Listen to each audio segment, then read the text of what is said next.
Whoops. Oh, hey. Sorry. Well, you didn't say anything. You just pointed at me, and I was looking at Sean. I'm here, guys. Hi. So are my friends. We're Hello. all here, and we're live on the internet, streaming straight into your eyeballs from whatever device you choose to put us on. So, my name is Rue Thompson, and this is Illuminated Page Horror on the Orient Express, our Sunday night Pulp Cthulhu extravaganza. And I am here with my bestest of best friends. Not really. We'll start on the left with Allah. Hi, my cat's walking all over my screen right now, so I apologize in advance. But hi, I'm Alla. I am playing Emily Bront, who is a veteran of the Great War and the party's babysitter. And then we'll cut over to the right and we'll talk to Alyssa. Hey everybody, I am Alyssa, and I play Cleo Dandridge, who is the party's resident dictionary on weird things and bats hands away if people try to touch shit that they shouldn't touch. Cleo is our Sam Winchester, for anybody who's a Supernatural fan. She's our walking encyclopedia of weird shit. That works, yeah. and then next in the alphabet, we have Matt. Hi, I'm Matt. I play Johanna, and I'm the hand that gets batted away from touching things. So Yes. That'll be fun. And the one who's usually asking about the weird shit. So. Yeah, that's true. And then last but certainly not least, we have our venerable and wonderful Sean Park. I don't know about the venerable. That just means old. Does it? Sorry. Yeah. Hi, I'm Sean. I'm playing Kelsey. Kelsey Haskins. I am the party's moral compass. Ooh. Ooh, I don't know about that. Actually, I'm not. Depends where the compass is pointing. Yeah, where are we going? I am Straight to hell? the locksmith ambiguous moral extraordinaire. compass. Interesting. Yeah, you're the locksmith. I haven't mentioned it in a few weeks, but get your bingo cards ready, goddammit. We have bingo cards available in the Discord. If you don't have your wonderful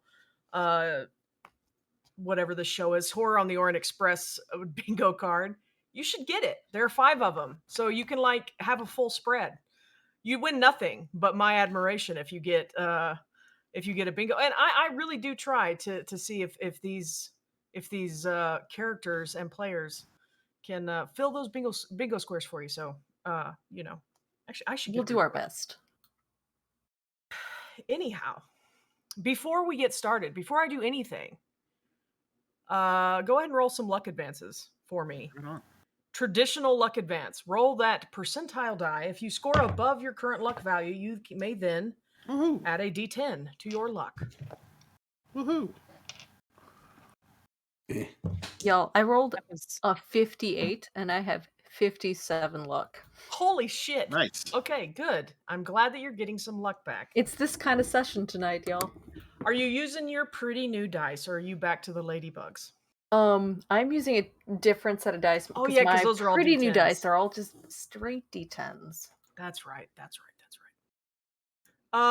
Is anybody maxed out on luck at this moment?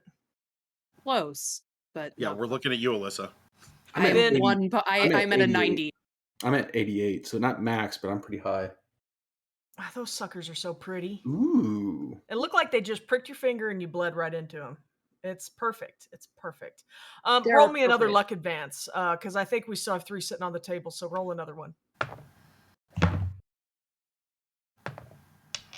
Oh, good. That 1 point will surely help us tonight. Tonight is going to be fine, y'all. It's just the season finale.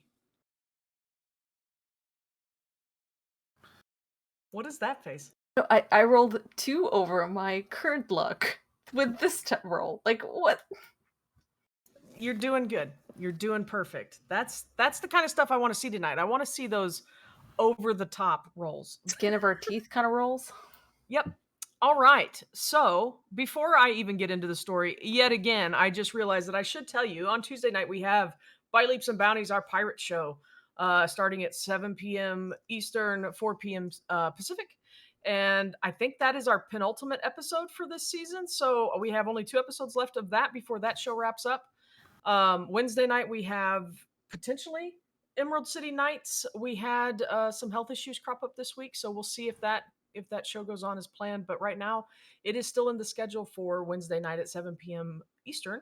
And then let's see, I guess that takes us to Saturday. Saturday, we are running a charity stream marathon on Saturday and Sunday where we're going to be playing between 6 and 7 different games to try to raise money to bring awareness to a GoFundMe for a friend of the channel who's appeared on Ninja Crusade once, has been in many interviews when we did podcasts and things like that. She is a prolific editor in the tabletop RPG sphere. If you have played anything other than D&D, I promise you, you have touched a book or own a book that Carol has edited and worked on.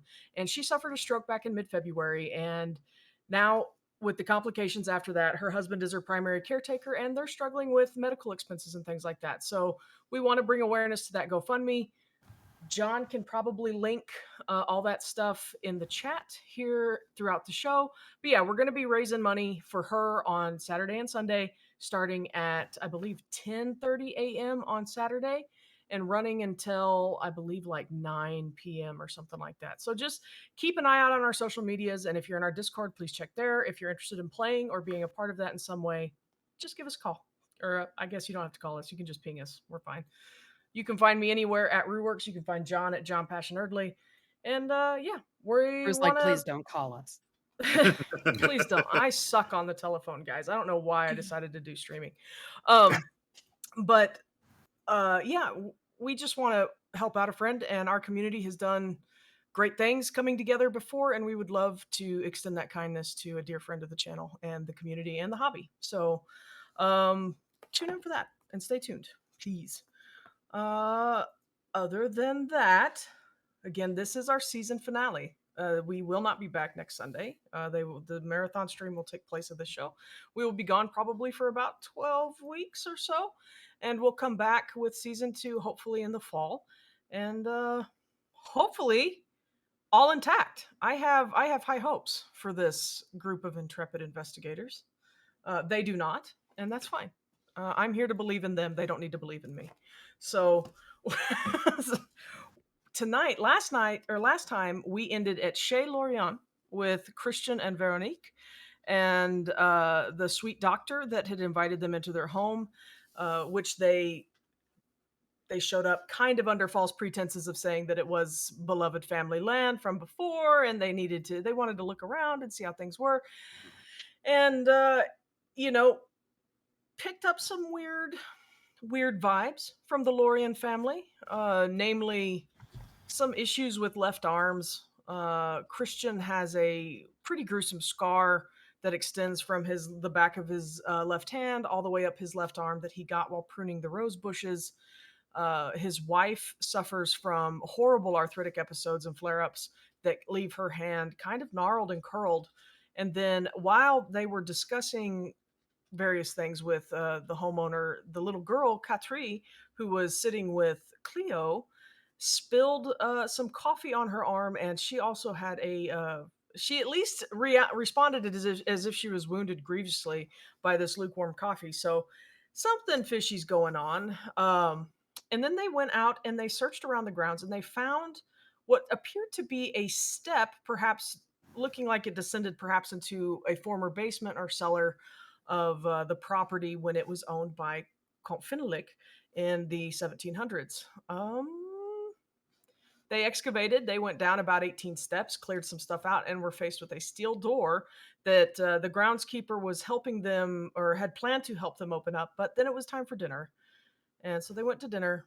They discussed opera with the Lorien family, and Johanna, touted how great she is and how many times she's seen the opera singer, and probably just made them feel like very small peasants. But alas. Well, they are. As long as they know their place. Right. And then the little girl screamed, and we had to end the show last week. So we're gonna pick up with Katri screaming from her room upstairs, and her parents go, and they fly up from the table, and they leave the room. And you hear them like running to the stairs, and you actually hear a pitter patter of little feet also kind of running to meet them. Do you guys stay in the kitchen, or do you go and investigate? I think when last we left off, I had said that Cleo, like the second she hears it, she's like on her feet and she doesn't even like look at the homeowners to be like, is it okay? Like she moves. Good. So, does anybody else go, or do you all wait and sip your tea? I'm gonna at least get to the bottom of the stairs. I may not go up, but That's We fine. don't want to be impolite and impose. Sure. Katri, The American she's running down. She's like, Mama, Papa, and she's running down, and they're like, oh, what is it? Everything's fine. What is it? It's okay. Shh. And she said, there was a man at my window. There was a boogeyman at my window. And Christian's like, oh, and he glances at those of you that are there, and he says, please, do not be alarmed. She's been having bad dreams of late. And he's like, just let me go take her back to bed. And yeah. I'm gonna draw my gun and go outside. Okay. Well, when No. he said a face at the window, I'm gonna head up the stairs after Cleo. Since we both experienced that crap at the asylum, I think I'm going up the stairs. Yeah, Okay. that's fair. I'll follow Um, Johanna so she doesn't shoot herself or something. Okay. The second you pull the gun, Johanna, you see the home, the Lorians are like, my. And It's alright, she knows how to use it. Oh, that's my French accent. Oh, it's alright, she knows how to use it. it's the same. It's the same. They're very similar. That's fine. So okay, you two go outside. I'm going to go ahead and let Cleo and Kelsey go up the stairs. Once you get up there, you follow them into a small room, and you see the window in question. And the girl is visibly upset as she nears her bedroom. But when you get up there, go ahead and give me a spot hidden. There we go.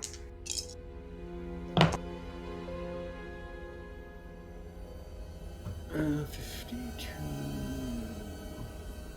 Okay.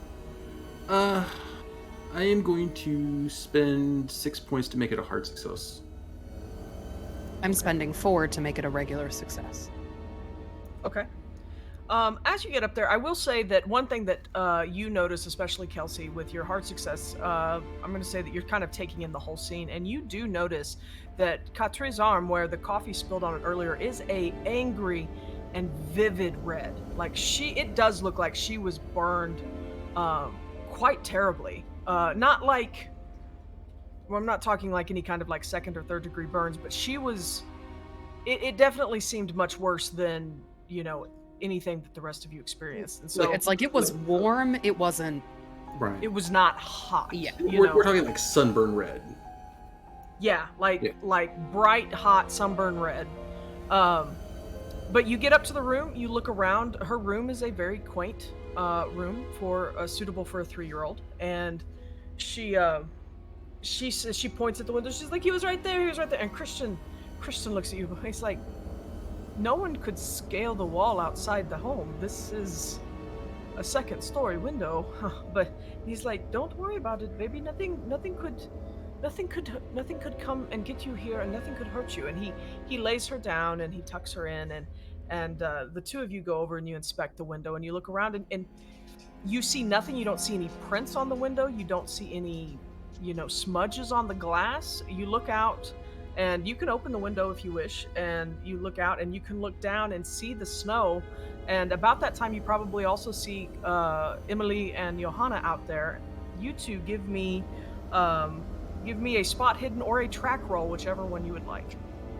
Just imagine Cleo like she like pokes her head out the window and Johanna just shoots her.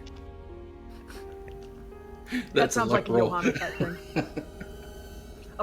A throwing knife, just right into the soffit. I'm gonna spend a couple luck points to make it an exceptional tracking success. Wow. Okay. Well, glad I gave you all that luck to start out with. Did you get anything, Johanna? There's definitely snow outside. That's where there that's what my is. spot There is. told me. It's definitely And- snow.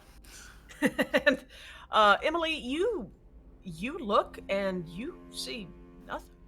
There's no evidence that someone was out there. There's no evidence on the side of the house that anybody might have climbed or scaled the sides, and you don't see a way that would have been possible. There's no drain pipes, there's no vinage, there's nothing there that would have enabled someone to approach that window. But you do see your friends up there peering down at you. Um, nothing of note other than that. But the little girl insists, and her father and mother are both. Again, this is something that has been going on. She has been having these dreams, but it's never anything. She is perfectly safe and perfectly fine here. I'm gonna. So she's complained or said that she's seen someone at her window before. She has claimed to see, people passing by. silly things that could not be. She has claimed to see someone passing by the window. She has said she's seen them in other parts of the house too, but she does have a bit of a tendency to sleepwalk. So, And I'm gonna reply. Has she relay always that. done that? Well, I was gonna say I'm gonna relay all that to Cleo. oh yeah, that's right. Yes, this is all in French. But if you ask if she's always done that, he says, well, since I don't know, maybe 6 months or so. It's not every night, but she does have trouble sleeping. But not like she takes naps very well. It's only at night. It's probably a fear of the dark. It happens always around the same time. I wouldn't say around the same time. I would just say after sundown. It just depends. I'm going to. She's in bed. She No. is. She has been put back in bed, and she's kind of doing that thing Hey, I'm gonna that kneel- children do. I'm gonna kneel down. It's like, hey, sweetie, I am going to get rid of the bad man, or get rid of what Monsieur you're saying. Haskins, and she like grabs you, and she. You have to answer some of the questions for me though. Can you do that? Can you be a big girl and answer questions for me? Mr. Haskins, she's a young girl. I don't know what she could say. It's okay. I'm just making her at ease, comforting her. I don't know. And Christian kneels down beside the bed, and he just kind of puts an arm on Katri's shoulder, and she is sat up to talk, to grab onto you and to talk to you, and she says, he says, it's okay, Katri, you can, if you can answer his questions, you can. It's okay. He says, Papa will get you a glass of water, and he excuses himself. Veronique stays in the room, but she's just kind of wringing her hands. So, the person you saw at the window tonight, was it male, female? It is the boogeyman. Boogeyman. In a very exaggerated kind of kid-friendly way, I'm going to describe Count Finlick. I mean, yes, he has eyes, he has nose and mouth, but they're big and scary, and he just stares at me. And she, yeah. Does he ever say anything to you? No? Boogeymen can't speak, they just growl. Does he growl? No. I Oh, would relay all of that Children. to Cleo and be like, I don't know, might be Finlick? I like that you took away. Might be that guy. I mean, Might after be a what we... vampire. I don't know. I mean, we saw him floating in the asylum. I mean, she's a little girl, and I can't get an exact description out of her. She's putting down some protections kind of around the window, salt What if you show her your drawing? and stuff. Yeah, Well, I no, mean, we she got the was gonna picture do with that, but us. she was gonna wait. Yeah, we do. Yeah, you brought the actual one, Ooh, didn't you? I'm gonna run downstairs and get the picture. No, I think I have it on me. Did you bring it up with you? I think perfect. she like Yeah, I think she's she got like it, like- keeps it in her vest or whatever, Okay. or like in She's her. she's got like a map. Oh wait, do you have the actual one from the Louvre, Yeah. or do you just have the? No, we brought Okay, it with yeah. us as a focus. Yeah, so if you have the That's map, right. like Yeah. scroll case that is like Yeah, she'll pull it. slung over your shoulder, yeah. Yeah. Show Pop her it the out. picture. Trauma. I know. We're like, is this the man? Is this who saw you? No, Like you bring that, it but he out. hadn't eaten in a year. When Or you take longer. it out, you all four do clearly hear the laugh, and the little girl looks at it and she's like,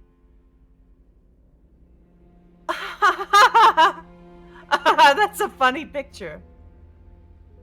What is that, And she just laughs. She's like, I've never seen a picture that laughs before. I know, isn't that funny? But is that the boogeyman? No. No. No, that man looks very fancy.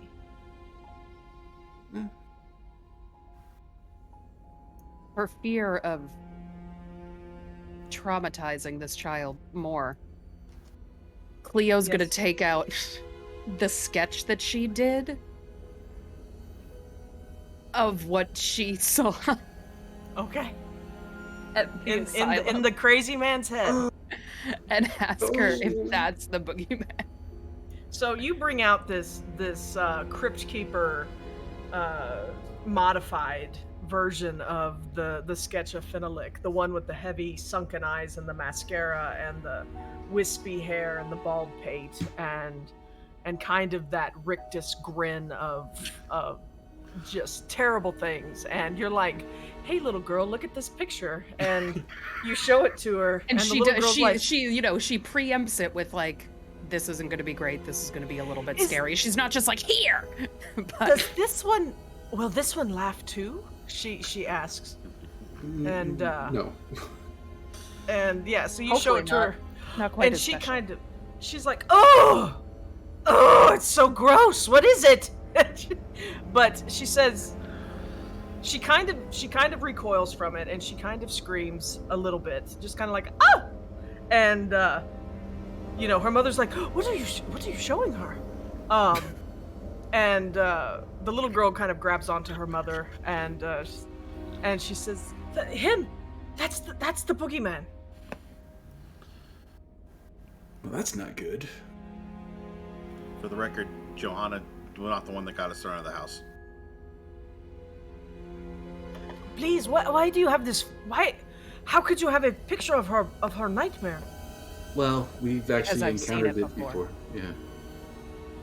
Oh, come, Katri, if you please, please just go back downstairs. We will discuss this further, away from the child. She does need to sleep, and I do not wish her to have. I don't want to encourage more bad dreams. And since Cleo doesn't speak French, I was like, I know, but my associate is going to do some things that will protect your little girl through the night, make her sleep better.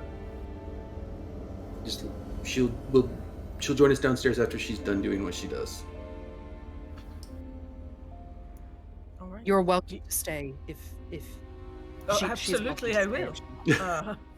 Absolutely, I will say. Yeah, Thank leave me you. alone with your 3-year-old. We've already made that mistake twice now, leaving you alone with our child. So please, whatever you plan to do, what sort of thing is it? It's simple. It's salts and some herbs that just keep bad things away. Even if just thoughts. Sometimes it's just a placebo, but it helps. Ah. She's not gonna go into the Sure. actual Sure. specifics Like of it. when you say salts and herbs, you see Veronique is a little. Kind of, it's like things that you smell that make you feel more Are you comfortable. It makes you putting feel them- at home. It relaxes You're not going you. to place them on my daughter. correct? No, Just going- no, okay. they're on the windowsill. Oh, okay, yes. Well, please do feel free. Are they easy to clean up? I would hate to have to deal with this for long term. They're quite easy to clean up. And I mean, most of the herbs she burns anyway, so Okay, she's like, cool, it's cool. gonna be a trail of salt. She's not Okay. like leaving basil. You're just salt baying the whole window. But That's what Flinging you it do, around. isn't it? Salt That's what always you works. do. what you do? Salt. All right, so Cleo, I will go ahead and let you do that. Just give me a general intelligence roll, just for like application and things like that. Sure. Do the rest of you stay in the room, or do you depart? Well, I'm up Well, there. two of you are Right. already not there. So. A hard success.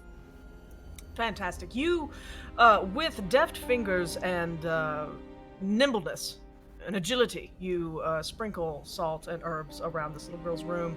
It smells delicious. And safe. She's not making a pizza. No, it's rosemary chicken. But no, obviously. But no, it the little girl visibly calm. She does have an affinity for you, Cleo, anyway. She already kind of established a bit of a bond with you earlier. And so, whatever you do, and if you say any soothing words, even if she cannot understand them, she does respond to them in a favorable way and calms down. And Veronique just kind of strokes her eyebrows very softly, and her little eyes close. And pretty soon, she is sleeping a wonderful, wonderful sleep, hopefully with no dreams. And Veronique kind of motions for you to follow her, and she says, "Please, please, let us go downstairs and discuss more of what just happened." And so, but Emily and Johanna, are you still outside, or did you come back in? I'm gonna check the door to the down the steps just to see if it's still shut. Not go Okay, down so- there, just flash a light down there, just to make sure. All right, so you go down there, and yeah, the door is just a big, kind of rusted and settled, big hunk of steel that's just shutting off the end of that, or the entrance to that passageway. Okay. All right. Then after that and looking around outside, I'm good to go back in. Okay. The six of you reconvene in the dining room, and Christian says he's coming back downstairs as the two of you enter, and you all go into the dining room and you sit and you know, Veronique is telling him a little bit about what happened after he left the room with the pictures and with also the quote unquote ritual that Cleo performed, or at least the safeguard she put in place. And he seems curious, a little a little confused, maybe a little I don't think trepidatious is a word, but he has some trepidation about what he's hearing, because he's like, what is this jiggery pokery? And he's just kind of like, oh well, I mean, as long as she's asleep, and hopefully she stays that way. I mean, I'm sorry that you had to see that. What a day. It's usually not so exciting, I promise, but yes? I don't know if it will comfort you or not, but it's something we've seen before. You've seen boogeymen at the window. Your daughter's not exactly making things up, let's just say that. Well, I did not believe. I take it very seriously that I believe my children, or my child. And I think it's important to believe children, but there is something to be said for a bad dream. No?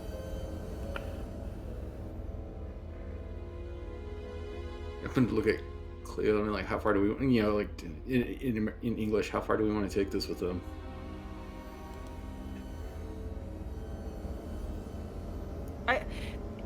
It's either way. Whatever you did does seem to have calmed her down. I appreciate it. Just know that we are not necessarily the most spiritual of people. We have a Bible, but that is because everybody has a Bible, you know. And I have patients that do require some spiritual guidance sometimes. So we do keep things like that on hand, but generally we are not religious people. Cleo kind of leans over towards Kelsey, and she's like, "It has nothing to do with the Bible." He does not notice this or understand what you might have whispered, but he just he says, "Well, as it is though, you know, I might, you know, there are times when when a child has nightmares or claims to see things or experience things that perhaps there are certain calming effects that things can do, as in the things that you sprinkled around upstairs. You know, maybe my fear is, Miss Dandridge, is that when you're gone, who's to help her feel better now that she thinks that this is what must happen? You know? I'll say, I'll give a summarized version. Is like, can we give him like a recipe or something? Yeah, I can give them some things if they And wish. relay it back to the good doctor, saying Miss Dandridge would be more than happy to give you a list of items to use that could continue to comfort your daughter when we're gone. That would, you know, whatever works and gets her through this phase, you know. Also, Doctor, I would I think that there won't be much to be worried about soon. I have a feeling that we will clear things up in this basement, and that will alleviate some of this issue. Give me some type of charm roll because Charm? Yeah. some type of social role that you are using to try to comfort him and not freak him out as to what you're talking about. That's a hard success Okay. on charm. He says, well, your confidence does wonders for mine. Do you wish to wait till the morning to try to get into the basement, or do you wish to try to get into it tonight? Can we all say that we look at Cleo with that question? And then repeat it to her. Yeah, and repeat it to her. I think tonight the activity seems to appear after sundown. So safer in the morning. Well, potentially, but I mean, okay, so it yeah. could also be harder to face something in the morning if it's not fully present or there.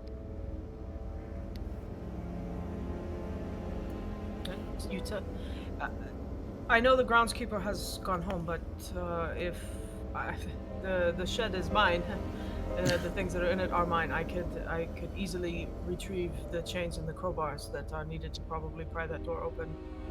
And I'm not. I may not be as young as I once was, but I still have some strength. And he kind of flexes, and he's like, I could probably, help out. Soft hands, but strong arms, Well, if needed, I can assist you. That's- I'm not as old as I look.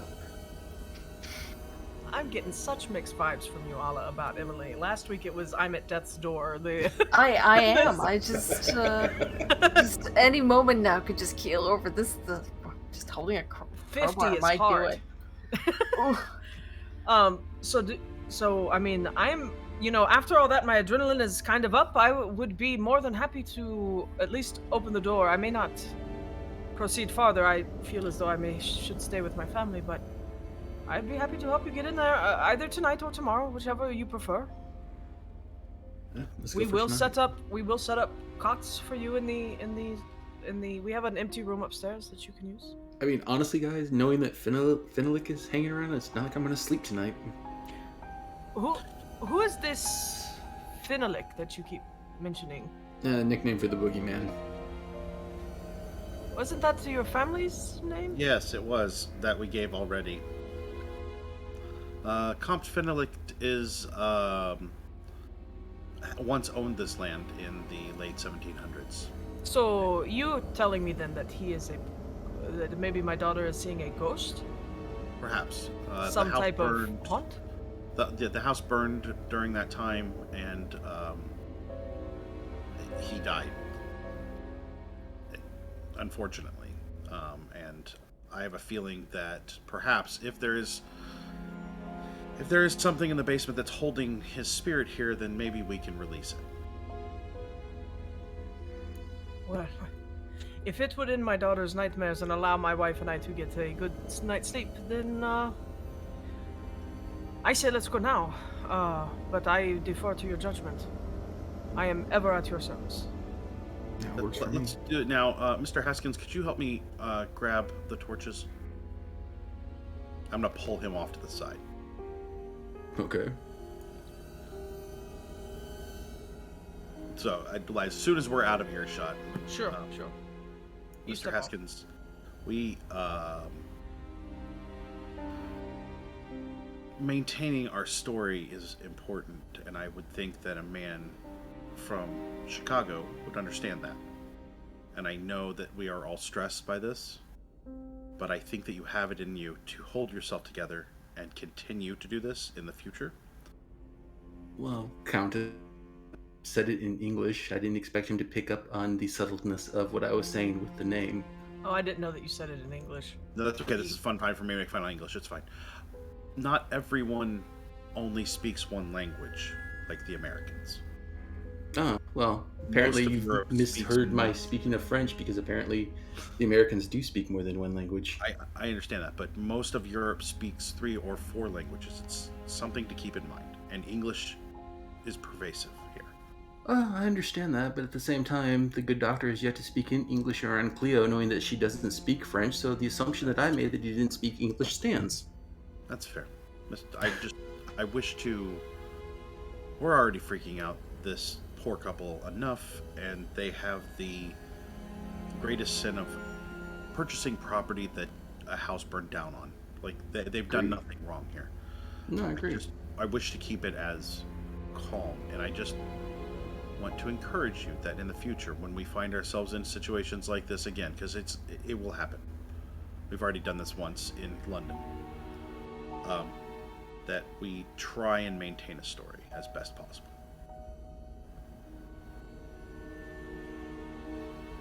I just I thought look they at her said they were really getting long. flashlights. What are they doing? We come back with all of the flashlights that we can find. Okay. They're very particular. Lots of talking for flashlights. Okay. Wonderful. Well, I am ready. Let me just go tell Veronique what we're doing, and I will meet you out there. Do you mind, Doctor, if I go out to the tool shed and go ahead and grab the chains and the crowbars? Please do, please. And he actually reaches in his pocket and he hands you a couple, like a small key ring. He's like, here, one of these. He kind of shows it to you, but he's like, you may lose it in the dark, but one of them will open the lock on the door. Not a problem. Locks don't give me a challenge. I'll figure it out.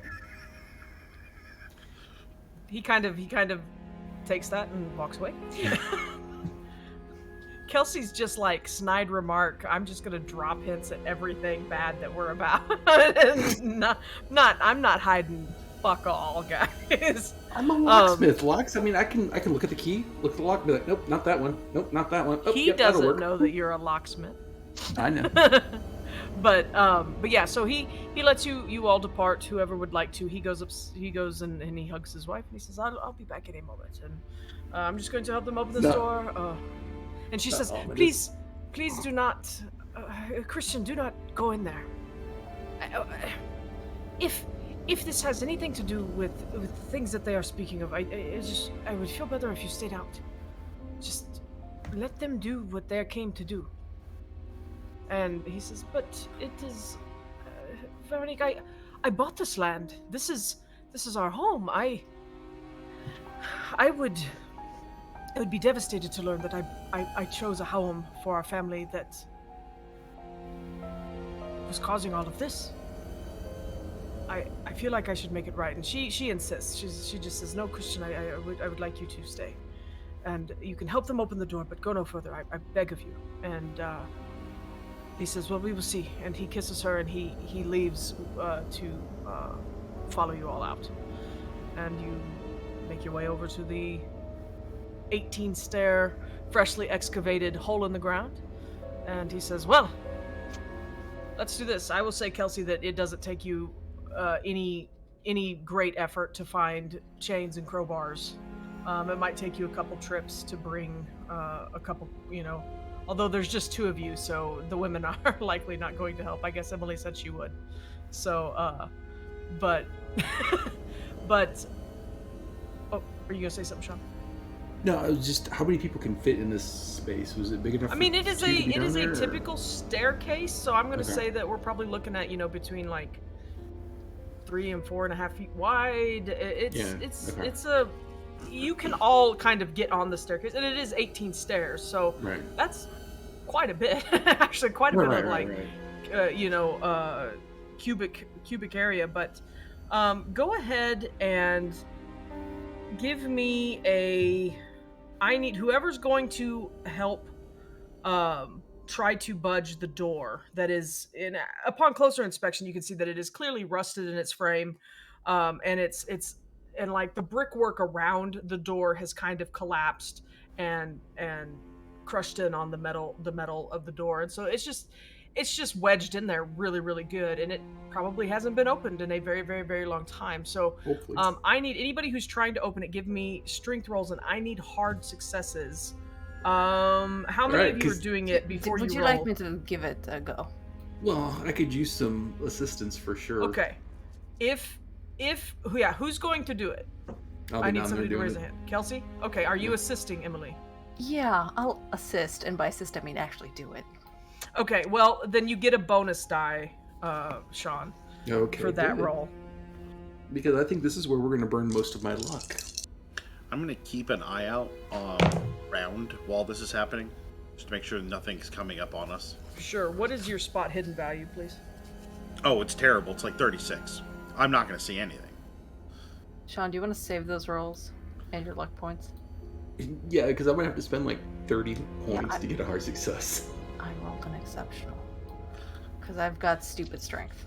Emily lifts, y'all, Yeah. and she Look, may it's hide better for it killing well. people, okay? So It is. I mean, so, she garroted a guy earlier. So the scenario is I'm like tugging on this chain and you're like, Yeah. Like yeah. one-handed, she's like, Please step aside. And like with you are starting to sweat, and it's making me uncomfortable. this door's the. oh my God, are you turned on by Kelsey too? No, not the good way uncomfortable, the bad way uncomfortable. I'm happily married, thank you. So I can't. Yeah, can you give it a try? I don't think it's gonna budge. with a god awful shriek and just keening of metal scraping against metal and old stone, the Emily just manhandles that door. Christian actually steps back and is like, "Wow!" As it kind of opens wide enough. It opens probably about I'll say about 6 inches, and he's like, "Whew. Well, you didn't need my help anyway." And you with the crowbars and the tools you have, you actually managed to get it open wide enough that people could comfortably enter. And Christian starts to well first. So you've got it open. What Look would at you Emily like and be to like, do? remind me not to get on your bad side. Yeah, I'm gonna say that, you know, all of you have gained a healthy respect for what Emily can do physically if any of you step out of line again. I feel like Cleo is very unsurprised. Yeah, Cleo's Right. like, And she's like, look I at knew her. she could handle it. I am I mean, she's positive. a large woman. So, I'm positive that Emily has tossed Johanna over her shoulder at least once to carry her home. You know, it's a skill we all need. Is to be able to. Always need everyone needs the governess to take you home some days. Yeah, that's what happens. I mean, Cleo steps, I mean, she was with them sort of, she's not strong physically, but it's like she was there if anything fucking weird popped out. So, I Sure, mean, sure. she steps And- up, assuming that she's going first. Okay, nothing weird pops out. You are, and instead a kind of not a gust, but cool, damp air, which it's cold outside, but even cooler air kind of starts to come out from the doorway, and you would expect this since it's been it's essentially a root cellar or a basement, and it is much colder underground than it is above. Christian hesitates. He wants to go in with you so bad. You can see it in his eyes, but Doctors, yes. perhaps I am concerned that a cellar like this could have any number of sharp things that we could cut ourselves with or get hurt on. Would you mind preparing something just in case? Oh. There might You be mean- pathogens down there. You We mean don't know like- what is. You mean Also- just like a triage kit or something? Yeah, if you could have something ready in the dining area, just in case something were to happen. I don't think that it's that dangerous, but I would rather be safe than sorry, and of the 4 or 5 of us, you are by far the most skilled medically. And Doctor, let's put it this way: we don't know how sound that roof in there is, and you've got a wife and daughter to think about. I would feel terrible if something happened to you on my property. I really would. You're the best one to help us if something happens to us. All right. He thinks for a moment, but he relents and he says, "Okay, I will, but please be safe and do not be gone long. If you are not out in a reasonable amount of time, I will be forced to come get you." Of course. Give us 2 hours, perhaps. That should be fine. It's like a 5 by 5 foot room in there. 2 hours. We'll need 2 hours. Just in case. We just want to make sure that it is safe. Pretty for sure your his family. sex dungeon is bigger than 5 by 5. Well, we don't have to tell the owners that it's a weird. My what? I was gonna say, isn't this Surprise. the party room? Yeah. So, Christian does depart. And I did mean to say it took you guys about an hour to get that door. I mean, Emily did a very good job, but she did have to work at it for a minute. It was well in there, but yeah, dab off. Someone give that woman a hanky. So they, yes, thank you. Props. So there is the damp, cool air has greeted you. You see a hall beyond, leading. So the way that this is oriented, which it may not mean anything to you, but I did give you blueprints or at least loose designs of the land. The hallway stretches in the direction of like the main gate, where you entered the property. Remember that? Mm-hmm. So as, sorry, just a second, I'm checking something. As you begin to enter, Cleo, you will notice that like the tree, remember this is kind of under a tree and some other things are nearby. You do start to see roots kind of breaching into the hallway. They have broken through the masonry and are kind of weaving through, like they kind of give a feeling of almost like snake-like protrusions from these walls. They're big, thick, gnarly tree roots. Go ahead and, if someone would like to, give me a spot hidden.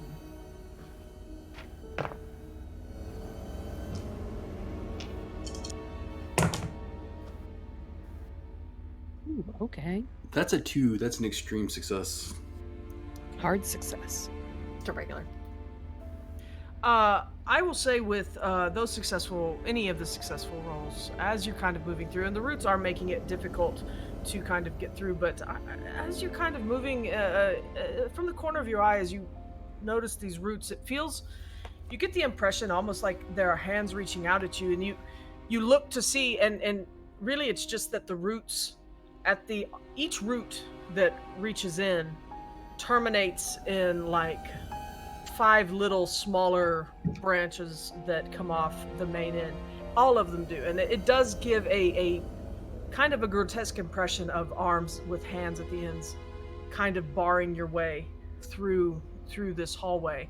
And it takes you some time to kind of navigate. There are areas where you kind of have to squeeze. You, if one of you happens to have a knife or like a trench knife or a machete or something like that, that seems unlikely, but if you did, you may be able to. Cleo just whips out a full-on machete and just starts hacking at Where me. were you keeping that? Wouldn't you like to know? But you could probably, if you had some type of knife, you could probably cut some of them away, but it just tightens the area. But as you proceed past the area where the roots have broken in, you are faced with this longer hallway, and there are rooms that come off the sides of this hall. As you're going down, you don't see what you expected to see. I don't know what you expected to see. In general basements of this time, you might expect to see like wine racks or things like that. That is not what you see here. There's no old furniture. It's not a typical basement or cellar. As you go down these rooms, there are doors on most of these rooms. Some of them are locks. As you proceed in and start taking note of things, you do get the distinct impression that this is more a prison than a necessarily room of leisure or an area of leisure or storage. We're expecting a kinky sex dungeon, so That's true. Kind of That's weird true. prison sort of tracks. So yeah, so it definitely does give the weird prison, kinky sex dungeon kind of place. There are, as you're going through, you do see the Nuremberg virgins, and you see torture racks, and you see other types of implements of torture and pain. Um, you even find, you see cages, and you see skeletons in cages. You see skeletons. The rooms that have doors that are locked, you can peer through into them, and you can see other skeletons together. In one room, well, as you're going through, you realize there are many people that suffered and died in this place. There is one room where a chaise longue is placed in front of a rack as though to allow an onlooker to watch in the torture that's taking place. And there are two skeletons that have been chained together. One is in the rotting remains of a bridal veil. It is a pretty gruesome place. Please roll me sanity checks. Ooh. Even me for once? Even you. This might even be kind of like, oh shit. Does any of it show fire damage? No, it's just rot. Does any of it show smoke damage? No, just Okay. old, desiccated milk. So this Have we, wasn't like, affected made- by the fire. No. Okay. I was can't, gonna like- say, have we made the assumption that they were like left down here after he was taken away, or that he was, or that like, I don't know, he was keeping them down here and they died before he was taken? To answer that really quickly, I will say that they were probably both. Some probably died during the party that was raided. Some of them may have died before and just hadn't been removed. Things like that.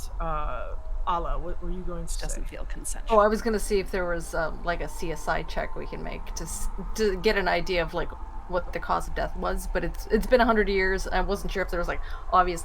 Oh, they've been stabbed. Like, I mean, you might be the one who could do that. So, I mean, if you wanted to make a whatever, you have first aid or medicine. What is it? I have first aid and I have like a sprinkling of medicine. I would say give me a medicine roll. Unfortunately, first aid Okay. might be a little too loose. Well, I rolled my natural 1 on my sanity check, which Oh, is nice. unfortunate. Oh, yeah. Who passed their who did not I pass passed. their sanity? Oh, checks? I passed it. Everybody passed? Then you lost nothing. It's just horrific, and you kind of are getting a better sense of the a better sense of how terrible Compt Fenelic, yes, they might have been upstairs rutting like dogs, but down here it was a much different type of pleasure, and it was not shared by all participants.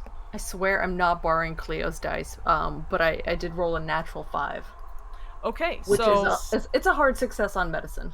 fantastic. So I will say that on the skeletons that you can approach that aren't behind locked doors, which of course if you really wanted Kelsey to unlock some doors, he could, but there's no need. But you do see evident signs, like you see nicks in like rib bones, and you see nicks in.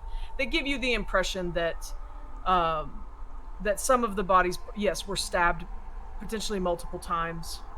You still see skeletons on like the torture racks and things like that, and things that have been almost, you see some that they've kind of been almost pulled apart, and some of that is with time, but also you can imagine that there was probably the stretching and things like that was being done. Like, I didn't want to king shame Fenelic when it was consensual, but this feels like not that. There's a This line. Yeah, This does not Dying match. is the line. This does not match the journal entry in basking in his eternal radiance or whatever it was. that whoever that was, She was upstairs. She wanted so badly to be one of the people taken to the kinky sex dungeon, and never I don't got think to do she it. does.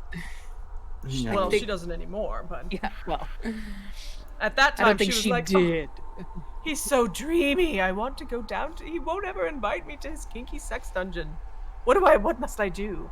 Maybe she's Die. the bride. As we're standing there, Maybe that's the bride in the veil that you found. So I'm just who gonna kind knows? of talk to myself, but to whoever's in the shot's like, what are we going to tell the doctor? Because they don't need to be down here.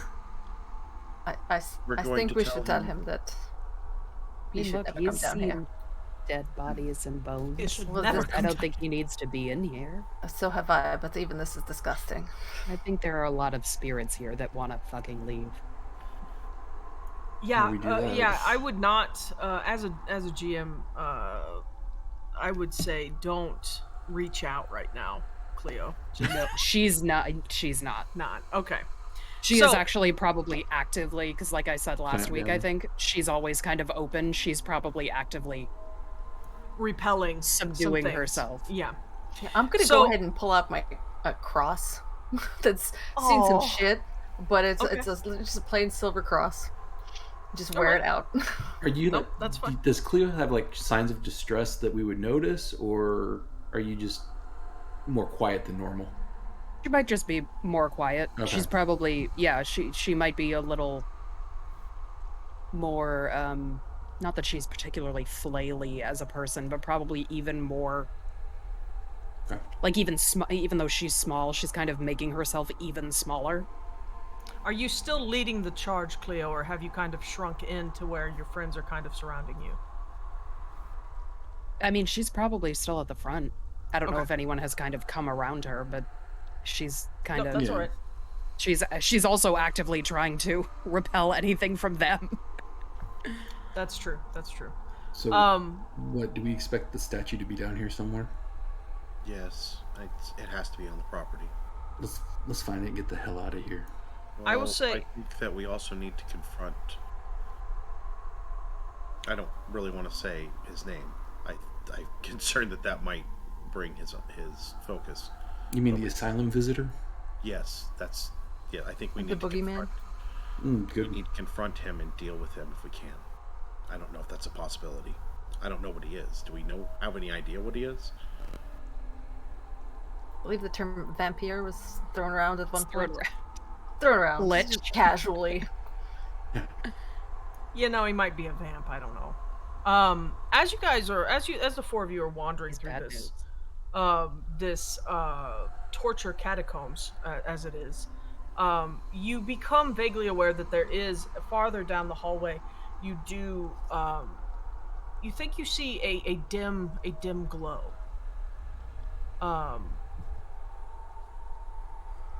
If anyone's paying attention to Cleo as we go, she actually, under her breath, as they're passing bodies and stuff like that, anyone from the outside would probably think that she was praying, but what she's kind of actively doing is trying to kind of to let spirits know that they can move on. Just Okay. Cool. Unless the individual dungeon rooms hold anything absolutely new from what we've already seen, I'm not doing more than just peering in. I'm gonna head for that light. That's fine. Yeah, let's go to the light in the creepy dungeon that's been sealed for centuries. Go You to know, the light. it is what we came down here for. Be licking. Who Doesn't knows? mean I have to like it. I will Is say- it like firelight? Is it just a? It's just Greenish it's a glow? very, it's like a dim, literally, it's a dim glow. Like where you are right now amongst the catacombs and looking down the hall, it is like you get the impression that the blackness is not as black. Something, it's like you're not confident of a color or anything. It's just, do I see a light down there, or am I, is it the dark playing tricks on me? Like lessening of a darkness. Okay, Yeah, got it. That dark is less dark. yeah. The shadows are not getting shadowier; they're getting less shadowier. I hope you guys in don't this hall. find me being foolish, but then I pull my gun out. Oh, no. Johanna has had a gun out since Yeah. the boogeyman. Listen, the boogeyman showed up. I didn't put that away. That we've still got the hammer back. Don't worry. So, do you proceed? Yeah. All right. As you are going down this hallway, go ahead if someone wants to give me a navigate roll. It's not to find where you're going because you can clearly see where you're going, but this is just kind of give you an idea of where you are on the map. don't know where I'm at. I'm in a hole. That's all I know. All right. As you continue farther down, the glow does. You see that there is an opening at the end of this hallway, and where the glow is emanating from. So as you get closer, you get to this room, and you see that the glow is definitely coming from here. Peering in from the hall, you see roses, lots of brightly, oddly colored roses, coming down from the ceiling and vining over the far wall. We're talking aquamarine, violet, orange, grass green, roses of all these fantastic, vibrant colors, emitting this strange glow. They hang from thick vines that have come down through the ground, and they drip a black ichor from long thorns. There's, Oh, go ahead. yeah, I was going to say to the group, I'm not a botanist, but those aren't normal roses, right? No. I think we need more firepower. Or just We need more fire. As you look, you do see woven amongst the thorns and the rose stems.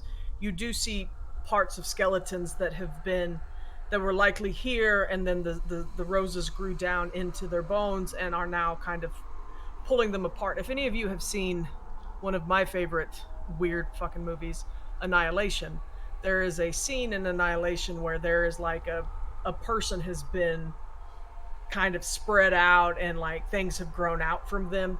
That's kind of the impression I get from this description. It is definitely something strange has happened to these flowers. Go ahead and Like they drink blood?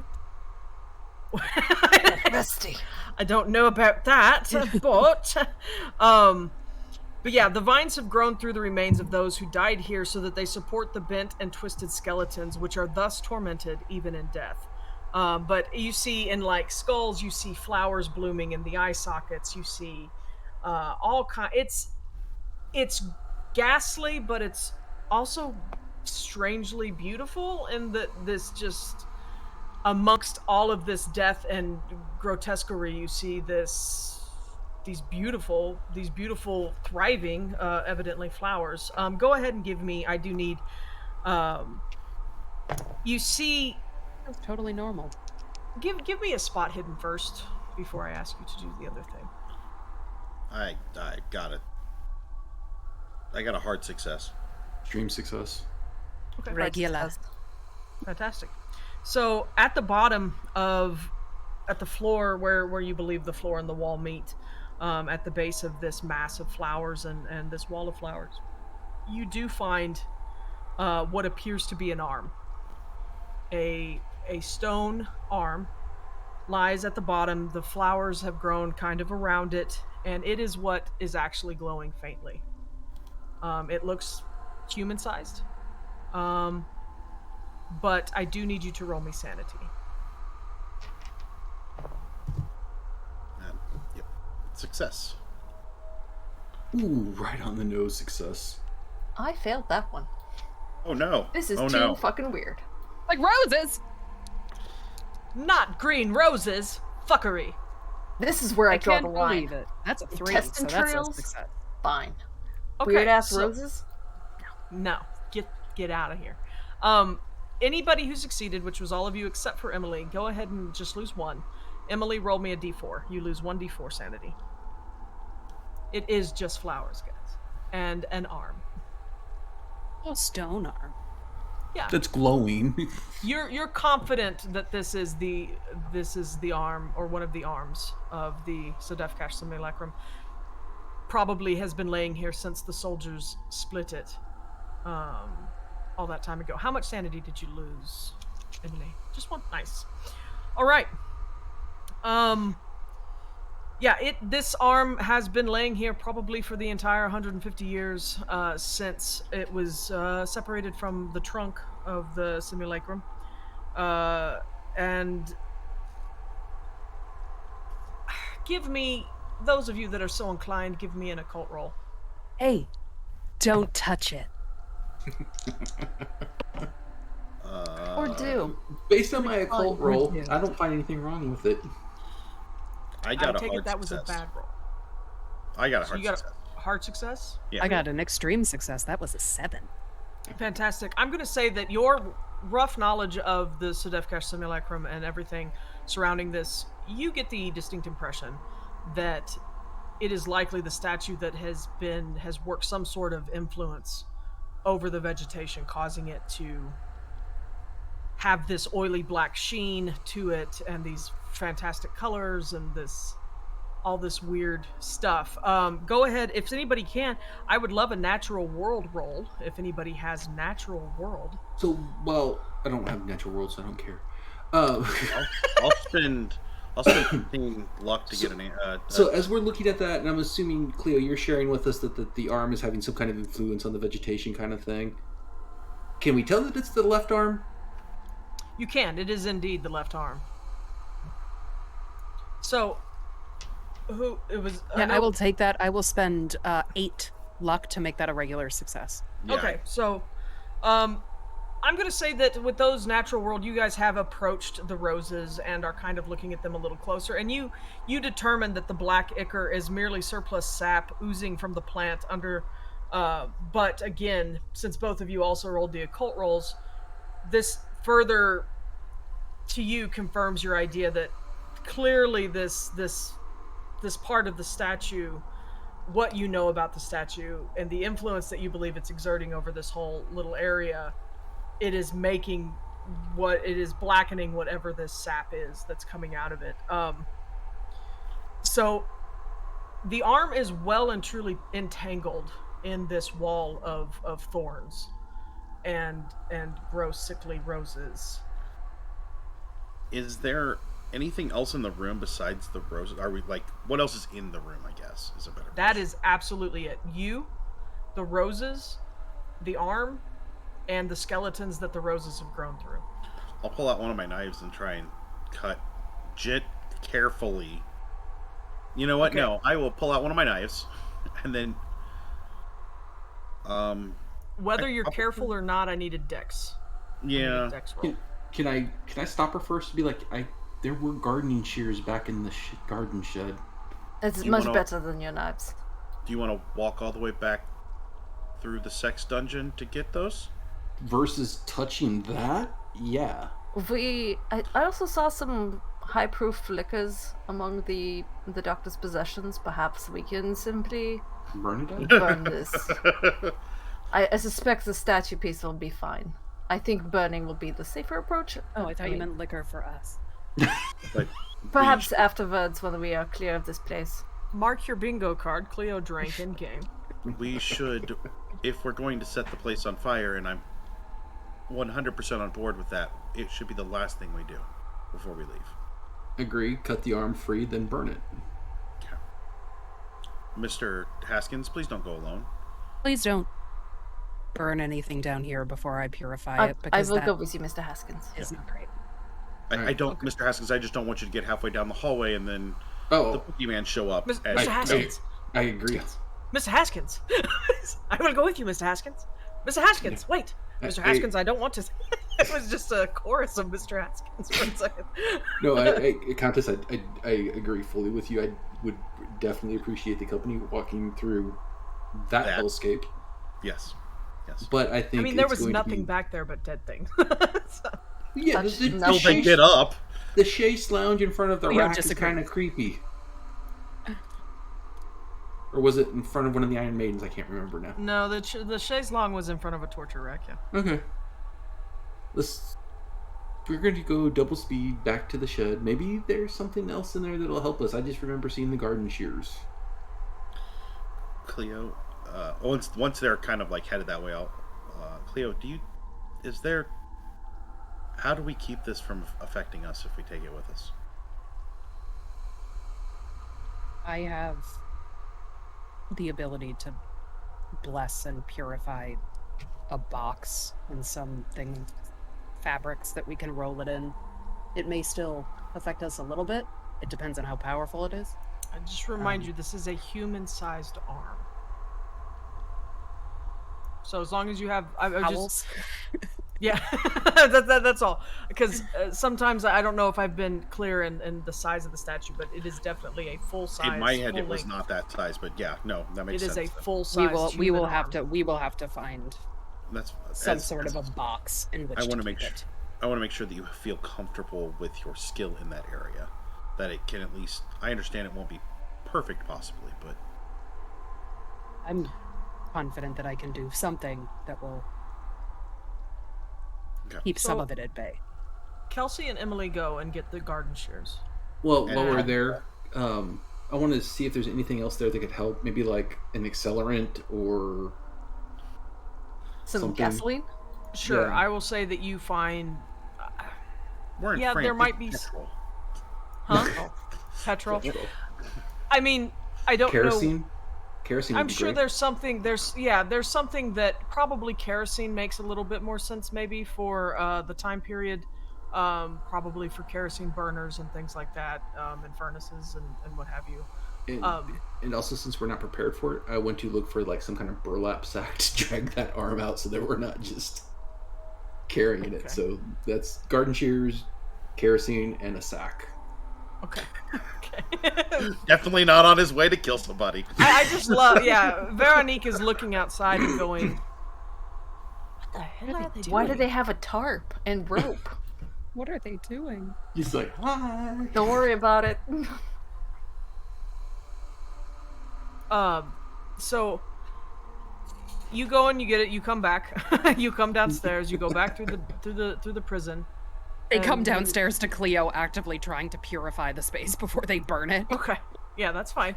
I will say, go ahead and just give me a spot hidden. Doesn't have to be fancy.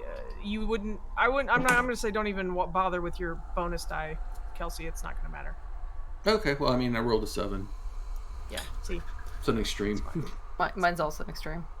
You do notice as you're down here and you're working, Cleo, especially you, as you're trying to like purify things, you do notice like there is just a fine mist that is kind of coalescing in the room around the floor. Nothing fancy, nothing extreme. I'm sorry. Did you just say a mist is coalescing? Nothing Well, fancy. It's just it's your not average the It's mist. a vampire. creepy I ass mean, you're- mist. You're underground and it's cold. There is moisture in the air. There is a mist coalescing And- at your feet. Fair. Dungeon is colder than the air outside. The air outside is coming down and mixing with the different temperature air. Yeah, it's Yeah. science. It's not Sci- a vampire Science, coalescing. not seance. We established this last week. No, honestly, and where it's if you happen to touch it, just feels colder. There's nothing. It doesn't hurt. It doesn't like try to move around you or anything like that. It's just you do feel this mist kind of gathering. So whether it's garden shears, a knife, your teeth, I don't care. I need a dexterity roll from whoever is pruning the hedgerow. I will prune it Okay. because you said Dex. Dex. Dex. Okay, cool. I mean, I built him to be agile, so I almost blew that. That's a regular success. All right. Yep. You are able to navigate trimming back the thorns around the arm. If you're truly trying to free it, to completely clear away the vines so that you can get at this part of the statue, it does take about 20 minutes. So you spend a good little bit of time trying to trim through all of this, and the vines are pretty hardy. And then there's that black ichor everywhere, and it's just kind of ucky and gross. And And then when you cut them, do- they bleed. It's like a whole. yeah. But there's also, the parts of the skeletons are kind of coming loose as you're cutting things. So you do kind of have to take care that if you don't want to touch the bones of the deceased, then you just be a little careful. But it is free. It is laying there. It has been cleared away. It is sitting in a clearing of rose trimmings. I kind of once I get the last of the what's holding it in place cut, and just kind of kick it away from the roses. You kick the arm away from the roses. Just kind of a little, Sure. What's the worst that could happen, right? Right. What rots off? Yeah. So, as soon as you kick the arm away, The mist. no. As soon as you kick the arm away, you immediately notice that the roses begin to decay. The glow stops, and the roses immediately begin to wither. I didn't do it. You did do it. I mean, you did. That's okay. You 100% did. You just you just said you did. But do you want to do anything to the roses or just let them die? Is there anybody in the room with me that was? I know. I mean, I thought Cleo's everybody busy. was in the room with you. I thought Cleo was busy purifying things. In the Are you room. back in the room? Yeah. She's purifying the room before you burn the fuck out of it. No, I thought she was back in the dungeon. No, doing it. I didn't think she... Were you purifying Well, it depends. the I mean, dungeon? it depends. It depends what we're thinking about burning. If we're thinking I about thought- burning the dungeon, then yes. But if we're just burning this room, then she's Honestly- just focused on this room. Okay. I think thought that's the what- whole burning argument was suggested as a way of not cutting the arm out. Well, I think Was to we were burn gonna away cut. the stuff I- around it. Yeah, and to destroy the flowers too, so that nobody Yeah. falls into them. Well, the flowers are withering. I mean, the thorns are just kind of desiccating, but everything Okay. is withering at quite a pace. There's Just we really don't- nothing that can be done to save them. Even if you were to try to cut some, like if you picked up the cuttings that you took, they would not. They are also withering away from the immediate presence and connection with the arm of the statue. Leo just The kind of mist- picks one of the roses up and she throws it like by the statue arm. She just wants to see if it like comes back to life or not. It flares for a second, but then withers. So the arm is just sat in the middle of the floor. The roses are dying. You are alone in this room. I just hold the sack out when I grabbed the sack. Can I use the shears to somehow scoop the arm into the bag? And I'm holding it I away like so mean- it doesn't touch me. Like I do not I want. mean, that do you thing not brushing want my- to look at it or anything? Not, I mean, not I here. want to look at it. Not Not here. Okay. Yeah, not in the dark, creepy Just- dungeon. No, Just not really. turn the sack inside out, like you do when you have to pick up dog poop.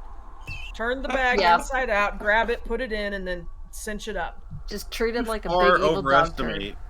You far overestimate the number of times I picked up dog poop. I'm just saying, anytime you have to pick up anything gross, I've picked up dead, animals and all kinds of stuff. Just turn a bag inside out and go.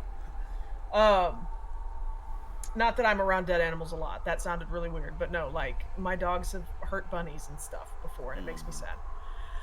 But, okay, so you pick up the sack, you tote it out. Who's carrying it? Just so I know. Probably reason. me. As you pick it up, you do notice that the mist does swirl about. Totally normal. Totally normal. It swirls about. It gets thicker, momentarily blinding you. You really can't see what's happened, but then it just the air current shifts and the mist blows right out of the room and out of the entire basement, Oh. as mist do.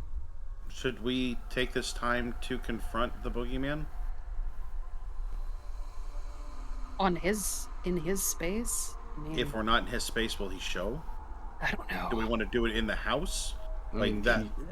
He showed up outside the little girl's window, so I mean, And then as soon as we went to look, he was gone. I think we could certainly do it on the property, but I'm not so sure that like in the torture chamber where there's a lot of Torture.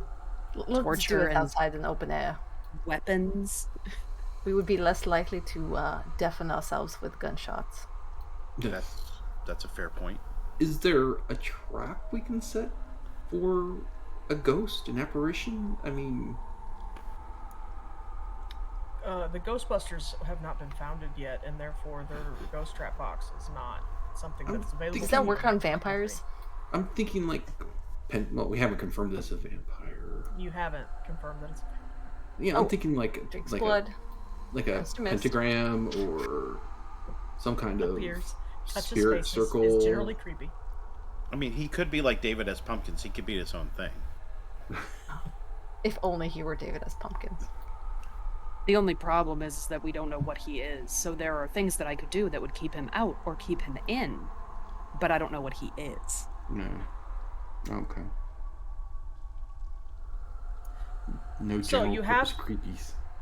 You have an arm in a sack. You have dead and dying roses, quickly falling apart. There is no glow in this room anymore. You have been returned to darkness. None of you have dark vision, therefore it is very dark except for your flashlights. Do you stay down here or do you exit? I mean, you can give me, if you'd like, you can give me spot hidden rolls. Okay, you're leaving. I'm gonna roll that spot hidden. I don't know what it's for. Yeah, I'm on the way looking around. out, I'll be looking around as well. I actually succeeded. That's Me nice. too. I got another extreme. You find nothing else in this place. It is. Shut up, Mala. Don't make that face. Didn't you say there were some locked doors down here, though? There were locked doors, and you could peer inside them, and you could see more skeletons and torture implements. Okay.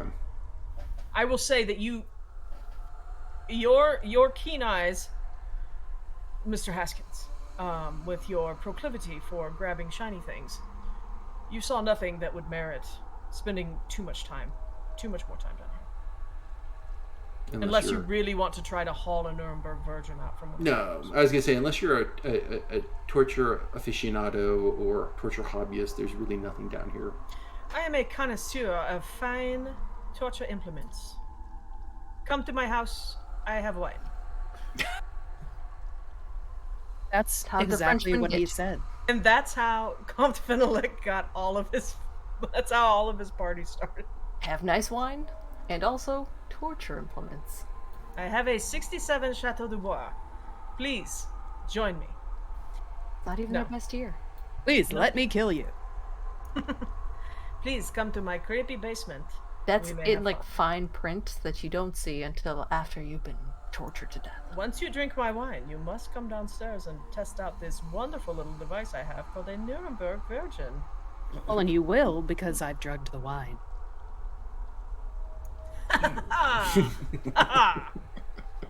And the painting laughs from its scroll case. The suffering just makes it Shut up, tastier. Fenelek. That's how it works. Yeah. So we you told all you once, exit. if you laugh again, we're setting you on fire. No. Did So you like that? Yeah. Burn me.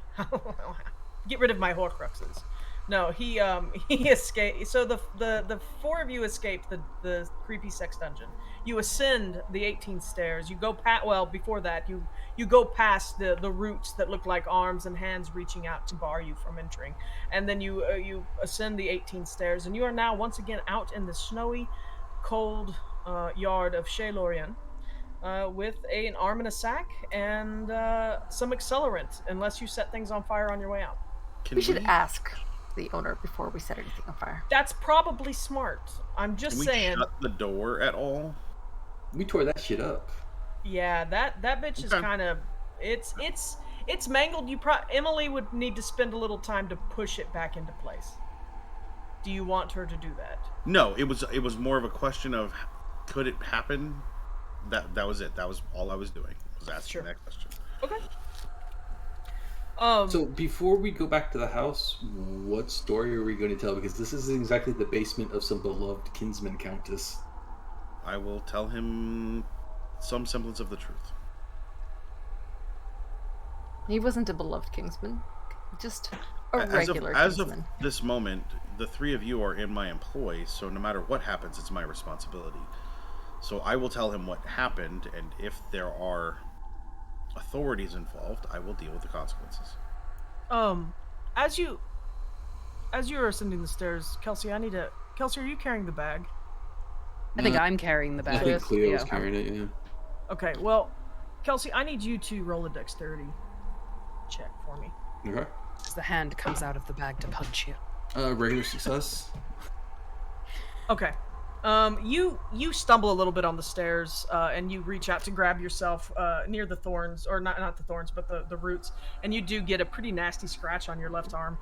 That go ahead and give me a Constitution roll. Oh.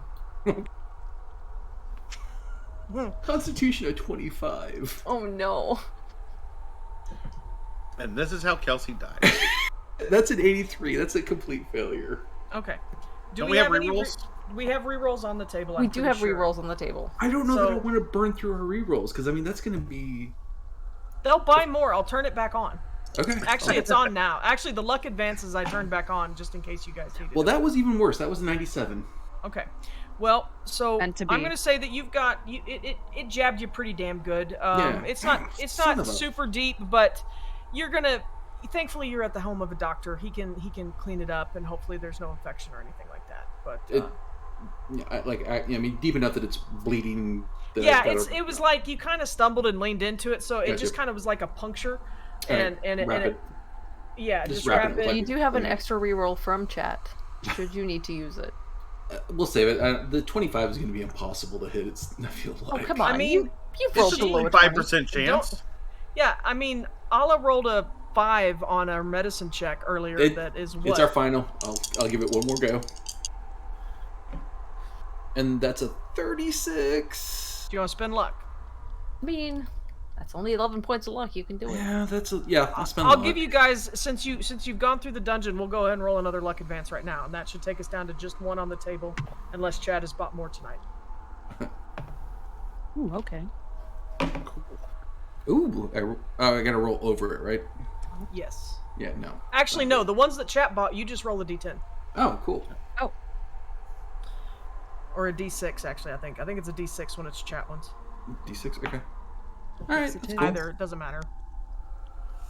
If So you already Cleo's rolled now before I officially said it, maxed out. it's my bad.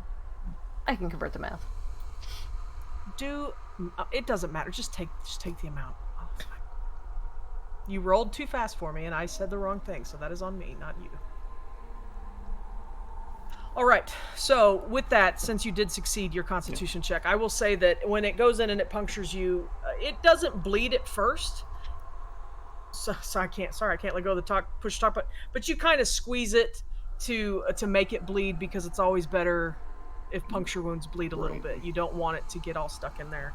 You get an abscess, and then you spend a week in the hospital because you stepped on a needle and you didn't make it bleed. So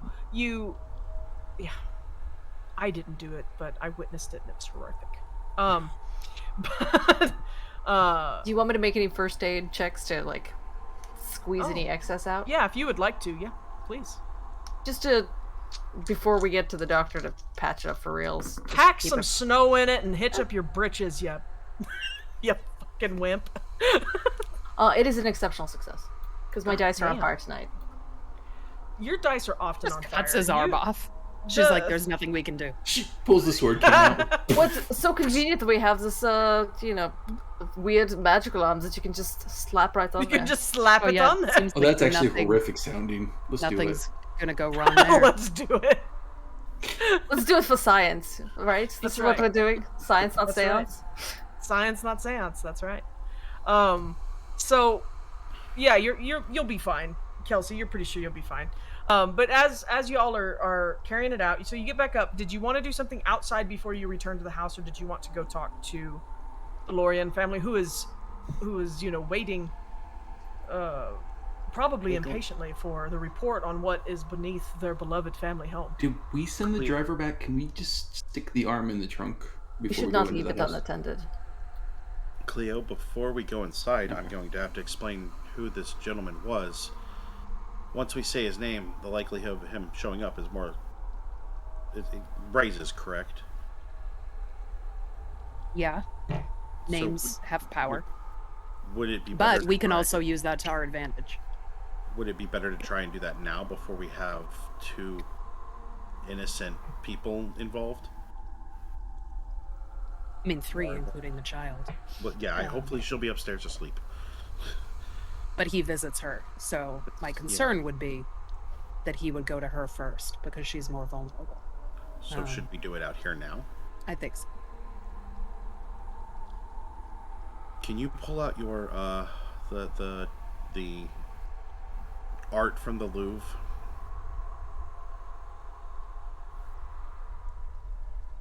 Yep. Okay. Do you like pull it out and unroll it? I take it. Yeah, she'll pull it out. I will pull out my little bag of matches or my little pack of matches and strike one and say, Count Fenelick, and then hold it up to the corner of it and let it light. You lit the Yeah, I portraits do. on fire? Mm-hmm. Fire does a release thing. Okay. You know, with I think with that corner of that portrait on fire, we're gonna go and pause for a 10-minute break, and we'll get back to that here in just a second. It is that wonderful time, guys. I am trying. Perfect timing. Yeah. We're yeah. This was a great place. So as the compt burns, we will take a 10-minute break Great. Now I got to go back to the Louvre.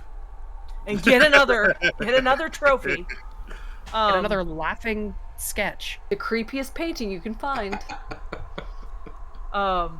Yeah, so I fully expect Kelsey to like stomp on it and try to like salvage his trophy.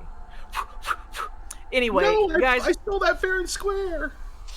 how dare you? You didn't even ask. Yeah, but please stick around, chat. We love you. My understanding from my beloved producer is that chat has been on fire tonight, so thank you so much for joining us, and we do appreciate all of you tuning in. Stick around for 10 more minutes. We'll be back. See you in a few. Bye.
a flowing river.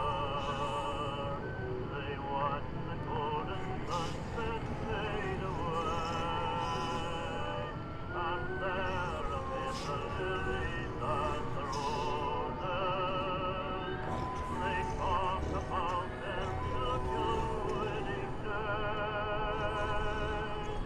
The nightingale is singing as he leaves her.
Hi, and we're back. 'Tis me, Rue, and my wonderful friends, Alla, Sean, Alyssa, and Matt. We're all hanging out. We're doing some creepy shit in France in 1923. It's January 17th still, I think. Maybe We've done January so 18th. much in like It's the 19th. 3 Yeah. weeks. Is it the 19th now? Yeah. Well, Okay. no. The 18th is still dinner time, and unless it's crossed over to midnight, we're not in the 19th It hasn't yet. It was we're still, the so it's 18th. the 18th. Okay. So you all have gone and you have recovered what you believe to be the left arm of the Sedef Kashkat simulacrum.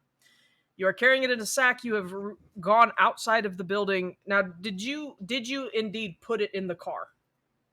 No. I don't remember if we sent. Not No, we yet. That sent was the my driver idea. away. We Yeah, sent the He that was was driver going our to away. check tomorrow morning. That's right. So you can go and set it by the house if you want, or you just may, set it somewhere if you're going to, as you have lit this portrait or this sketch of a painting of Comte de Fenelec there on fire, Kelsey's beloved trophy of his heist at the Louvre. I don't- So Leo personally is a little concerned leaving it anywhere or putting it anywhere that is further than like a quick arm's reach. absolutely, No pun. The no arm, I pun mean. intended. I need that arm within arm's reach at all times. I need the arm within the arm. Within the Reach. arm. So, that's fine. However that needs to work. But yes, you have called out for Comte Fenelec. You have lit his sketch on fire, and you are now waiting for some type of emergence, I take it. So, for this, because it's fucking nuts, let's go ahead and roll. Let's roll. Cleo, give me a medium roll. Okay. Fucking nuts. Something new and different for us.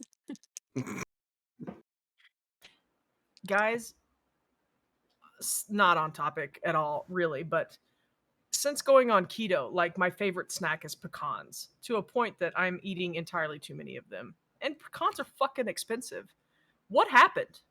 Is They've this always just been. COVID? It's No, they've They've always been expensive. nuts are expensive. Yeah. They're just more expensive now. It feels ridiculously more expensive now. It was $20 some for 2 pounds of pecan halves today. That's like pistachio prices. Jesus. That is a 10. That's an exceptional success. Okay. So I don't my know if that's good or exceptional bad. my exceptional Cleo. As this, you see this paint, the Countess has lit this sketch on fire. You had the arm in a sack, but it's nearby. I don't remember if you said you were holding it actively right now or if it's just nearby.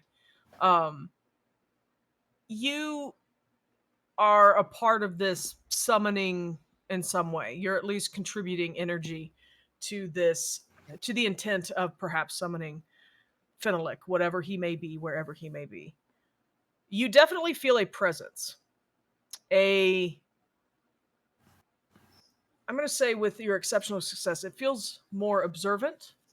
It's definitely interested, but it is also remaining at the fringes in such that you do not feel it approaching. You do not feel that the portrait being on fire is offering any sort of incentive. But you are quite convinced that the mist that you were experiencing in the bottom was likely.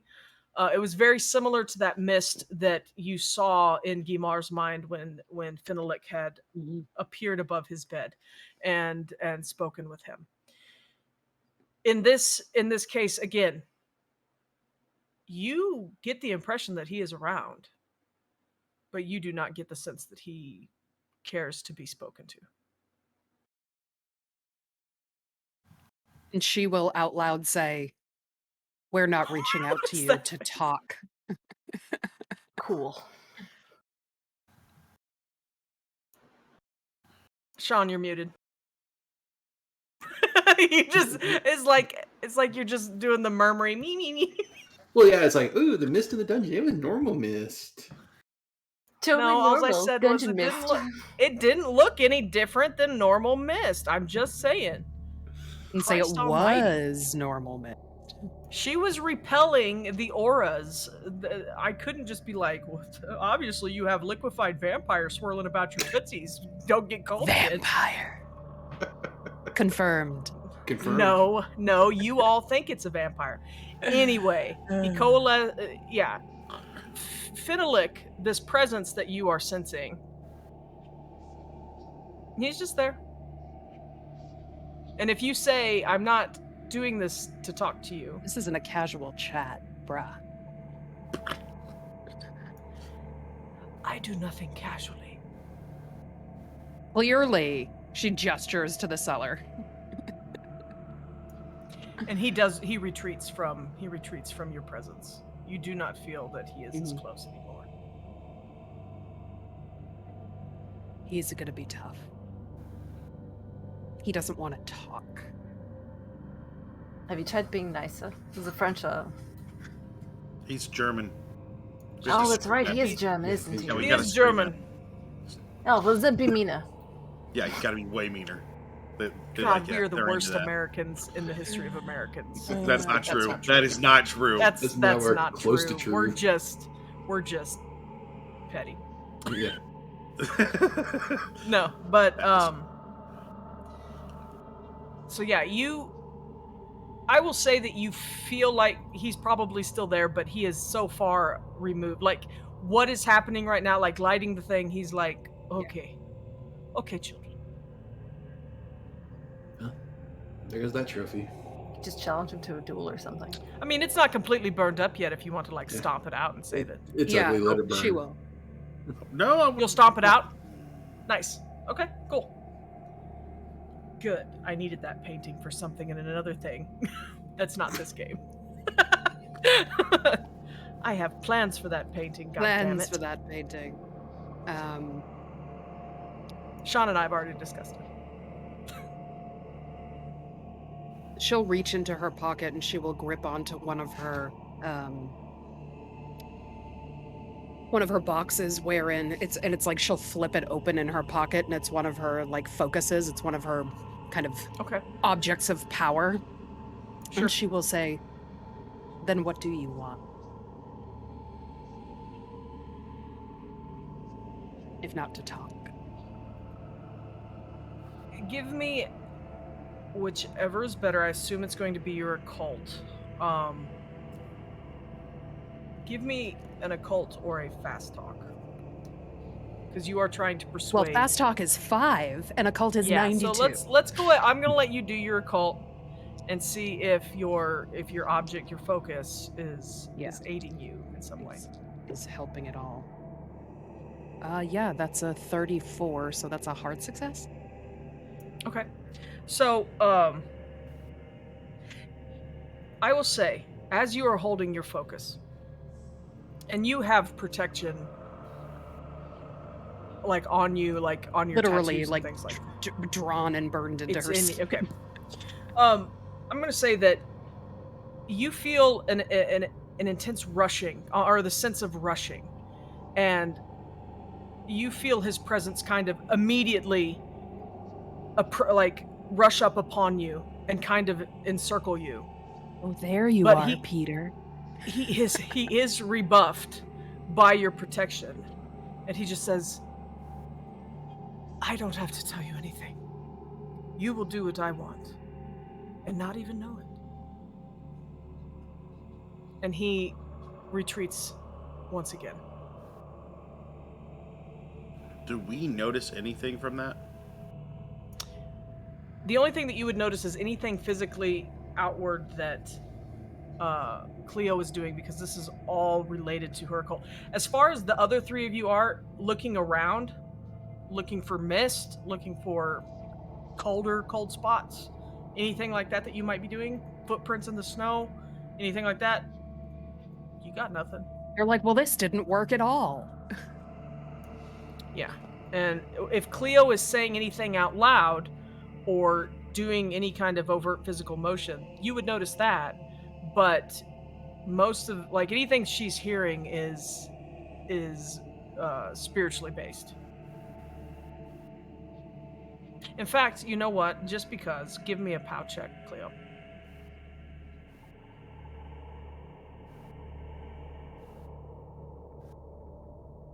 Ask him if he wants I will to take that 3. Oh wow. Jesus Christ. Okay, yeah, Nice. you're fine. Well, because yeah, I you're get double dice. nice. I get a bonus die. You definitely you're confident that you are at least protected from him with your even with your focus and any of your runic art and things like that. Um and you can communicate with him, but you are quite sure that he will not be summoned in the sense he is not someone that you can summon. Mm-hmm. That is not the stage of being that he is. If She'll that share makes that sense. with the group. And what does that mean? That he is not dead? I mean, I didn't say he wasn't dead. He may be. He's just not at a state of being where he can be properly summoned, which probably means that he's pretty powerful. Because he can actively repel being called. So how do we get him to leave the child alone?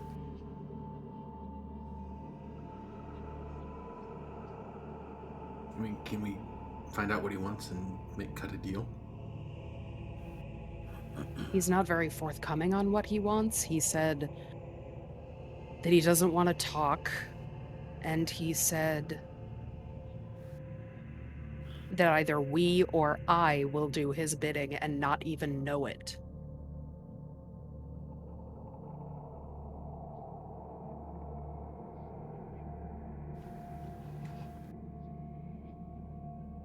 That puts us at a disadvantage for negotiating with him. If he thinks he has all the power. What part of Germany is Finnick from? Do we know?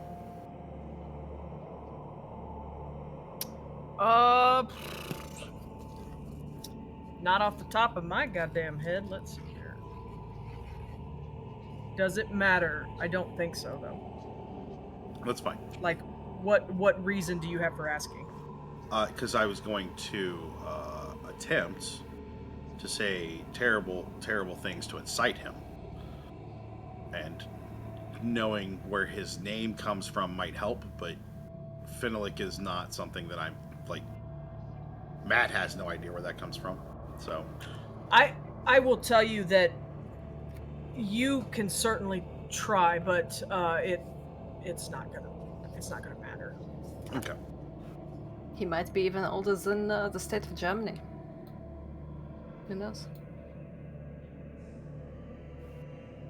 Well, he is, because he existed before Germany didn't coalesce until 1845, and he was in the late 1700s. So yeah, definitely. Or I guess Austro-Hungarian Empire.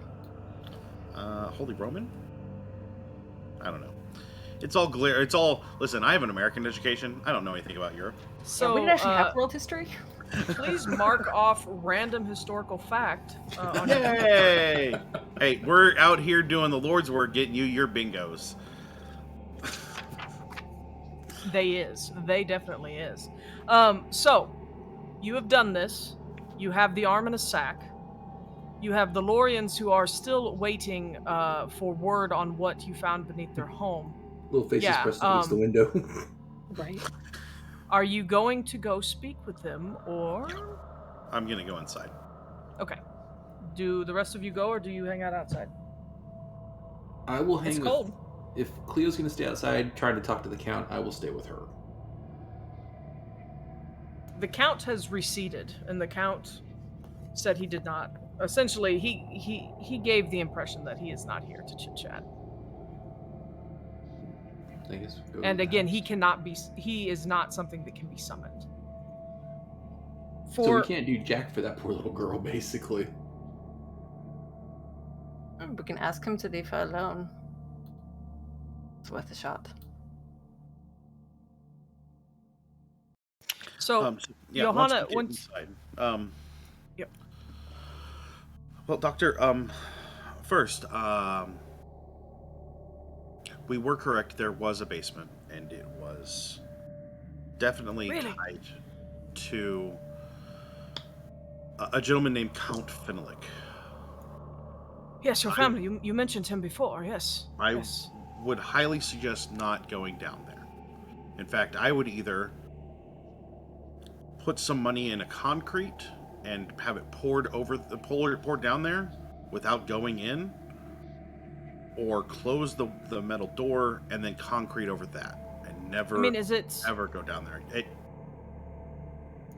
usable storage space though? I mean, what did you I would please? not. What did you find down there? What did you find down there? It is please.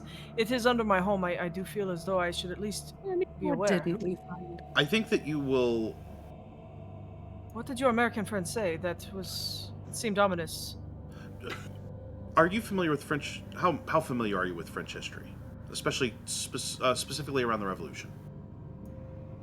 I am a patriot. I am quite familiar with French history. So you know that Queen Marie Antoinette was interested in strange and esoteric things. I've heard the stories. Yes.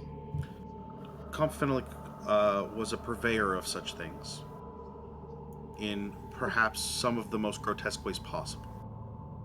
And some of that lies underneath your grounds. You are. Pardon me, but you seem to be beating around the bush, as it were. I was. There are Are you telling skeletons. me are there corpses, cadavers, things like that? There What are are you telling me is skeletons under and torture devices underneath the property that you live on. torture devices? Yes, I believe they are called. Nuremberg maidens. There you go, Nuremberg maidens and Among other racks, things. among other things. And you see, like he kind of pales, and Veronique, she's kind of like, if she had Doctor, pearls, she'd clutch them. Doctor, I beat around the bush because I didn't wish to give you. There's no need for you to know this. I wouldn't use that space for storage were my life depending on it. Go ahead and give me psych rolls, all of you, if you care. If you don't I- care, don't worry. Oh, hey, I that's got a perfectly on the number. Woohoo! 14. I got a hard success on that. One and two. Holy Two. fuck. Okay. Jeez. Jesus Christ. Okay. All four of you get the impression, especially the two of you with the criticals and exceptional successes. They are shocked and dismayed to find that underneath this home that is truly a happy home, they are really just trying to do their best and raise their daughter and have a family. And they are young people. I mean, they're in their like early 30s. They are not. This was the start of his business and all this stuff, and you to find that they are sleeping above a veritable dungeon of horrors um is terrible to them. More so, you even see more so it seems to be affecting Christian even more. Again, you remember what he said before. He's like, this is the home I bought. I found this place, and I thought this would be a wonderful place to raise our family, or to start a family, and to raise any children that we had. And now we have the wee one, and you're telling me that this. And Veronique puts an arm around her husband, and she kind of pulls him close. And give me spot hiddens. I was going to ask if I could do that because I have a suspicion. Yeah, I succeeded on that one. Hooray! I did not. Just a hard success. Hard success. Those of you that have the successes, those of you that have regular successes, you notice that as Veronique reaches to put an arm around Christian, her left hand seems to have kind of unknotted and uncurled, and her fingers and hands seem to be flexing a little bit more easily. No longer kind of gnarled with the arthritic symptoms that she was experiencing earlier in the evening, even just at dinner. And then with your extreme success or your hard success there, Kelsey, you take note as Christian is running his hands over his face in kind of like horror and dismay. You see that you're pretty sure that he used to have a pretty nasty scar on the back of his left hand, and it no longer is there. Doctor, if you look at your wife's arm, her Yes. it seems to be improving. Would you agree? I mean, I give her massages in the evenings to try to work out the knots, But and she I was have in a salve. quite a bit of pain. And she says, you know, he's right, Christian. I feel pretty good. It's And- not bad at all. Doctor, look at your arm. Remember the scar that you had? I mean, yeah, but it wasn't that bad, was it? I mean, Yeah, it was that bad. It was that bad. Doctor, when I say that we have removed the artifact that is causing that particular issue, it has already inflicted its pain on one of us.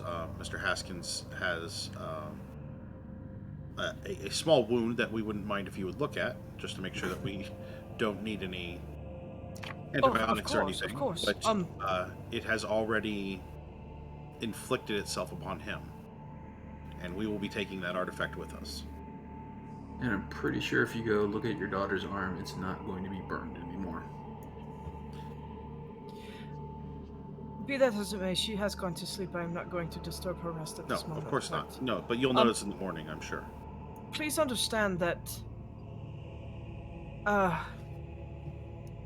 am an upright citizen of this country, and I appreciate what you've said about the basement, and we will take proper precautions to seal it up, but if there are bodies down there, I must alert the authorities that they be removed. You might suggest that they reference these bits, and I give him the information on where we got our information from about the Compt, and let them know that these were all terrible murders that happened long before France was even the republic it is now. I understand. I'm not saying that this will bring closure to any family or anything like that, but No, but I would feel understand. better if they were not under my home. And I would hate for someone to find them and then think that we had something to do with this. But no, I promise, Countess. Once the proper authorities are alerted, we will seal it and we will never go down there. I have no need for a basement. We have an entire room upstairs that is empty. You will see. We have put beds in it for you and your friends. I am afraid do you plan to continue to stay, or do you wish to go back to Paris tonight? I think that we may be best served leaving for Perry for tonight, this evening. Oh, okay. And Veronique says, okay, no, I understand. We do appreciate you visiting and helping with what has been going on, but I have a train schedule in the morning room. I will fetch it. And she bustles off and she comes back. She lets you know there is a train leaving Poissy tonight. You could still catch it to get back. On this train. It's like she wants to No. railroad us. You don't. Oh. I was just building for the What fun. else? That's it. That's all I wanted. Okay. All right, Yeah, I'm done. Good night, Elle. Good night. Show yourself out. John, remove him from the layout. Done. Dead to us. Boom. Giant Just- rock just from Count make Pinnock him black falls and from the white and put an sky. X over his face. I do want to let you know that there is a small amount of bad news. Your roses may not be the same after this. There was growth down there that when we removed the artifact caused them to shrivel and die. So you may not see the bloom you would expect ever again.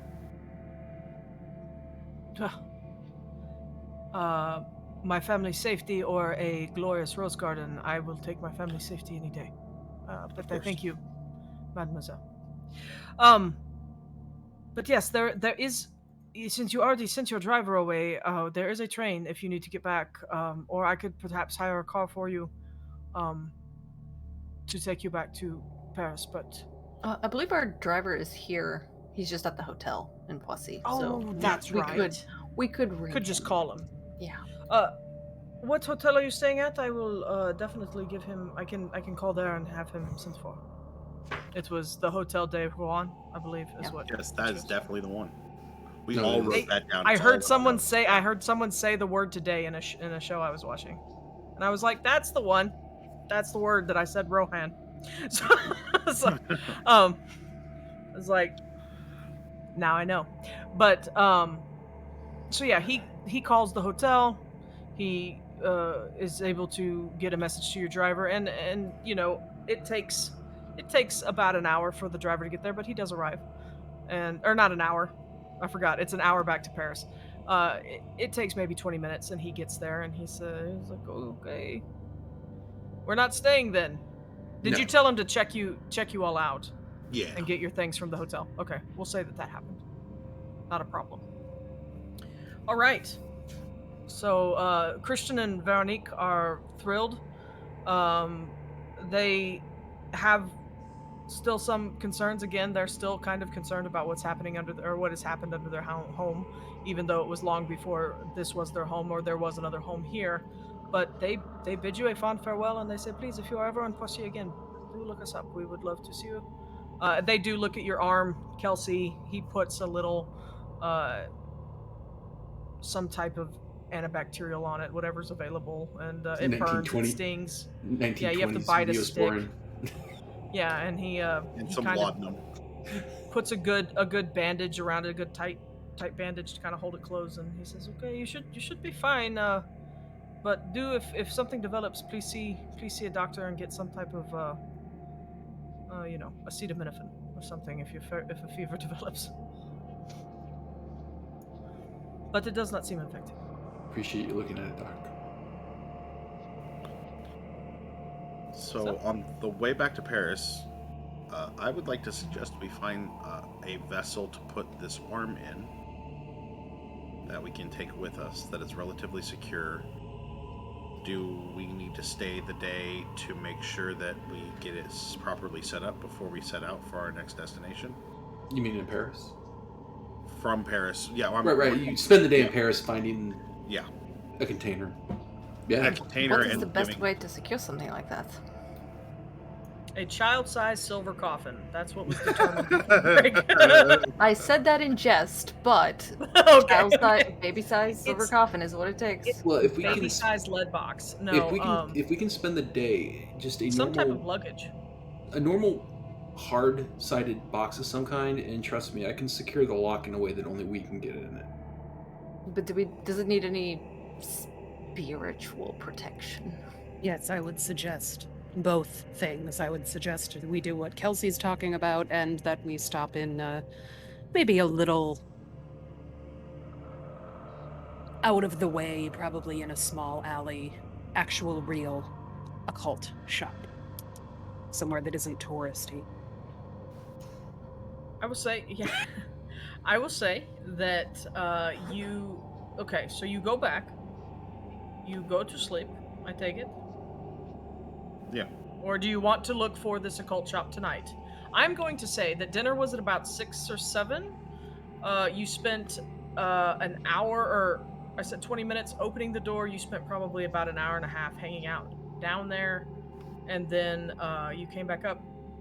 I mean, who's to say that seedy occult shops and offshoot alleys in Paris aren't open late?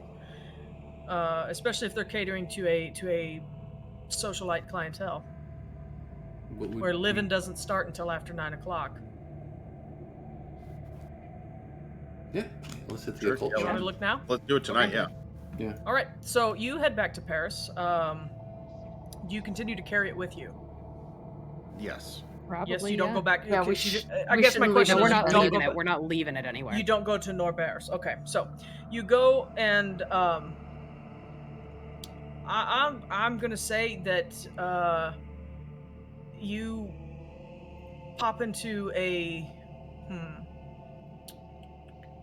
where would you go to find such a place at 9 o'clock at night in Paris, France, in January of 1923? Because do we know of a place? Like, is there like a phone book? Cleo, you are struck with this idea, and you're like, I telegrammed a friend of mine. Maybe I should pop I by was the just post thinking that. I office. was like, the I telegram. I completely forgot to go and check and find out what your telegram said, what you sent. But we're gonna say that you go to the telegram. I think you just said, "Hey, I'm in France." Yeah, I think it said Uh, something about Paris and maybe some quippy yeah, I'm thing. in Paris. Har har har. Love you. Bye. Um, Har har. and Paris laughing pictures. Ah. yeah. Oh. So The telegram says, "Whatever you do, don't burn it." I mean, don't release the spirit. No. Um, in the real world, Yeah. burning things can be bad. But this is Cthulhu. where everything is the opposite of the real world, so Right. burning things is fine. Just burn them. Just burn it. The girl from the U. You go to the post office and you check your messages, and you have received something from Ophelia. Look at this post office that's open at 9. Oh, it's a telegram office, Oh, so okay. it's open all the time. I should have said that. You did receive a message back from her. It is short. I did not. I'll type this up later and it'll be good. But essentially, she says, "I have. Oh, you are in one of my. This is a lot of words for a fucking telegram. Old friend, stop. Find them. Stop at, and they give you this. She gives you this address, and we'll say the. Come on, chat. I call on you, friends. Give me a good bookshop name. Well, one of the An ones occult in Ye bookshop. old magic shop is what we got. Yeah, ye old the shop of magique. Then there's the Le Magic Noir. Noir. Oh, Noir. noir.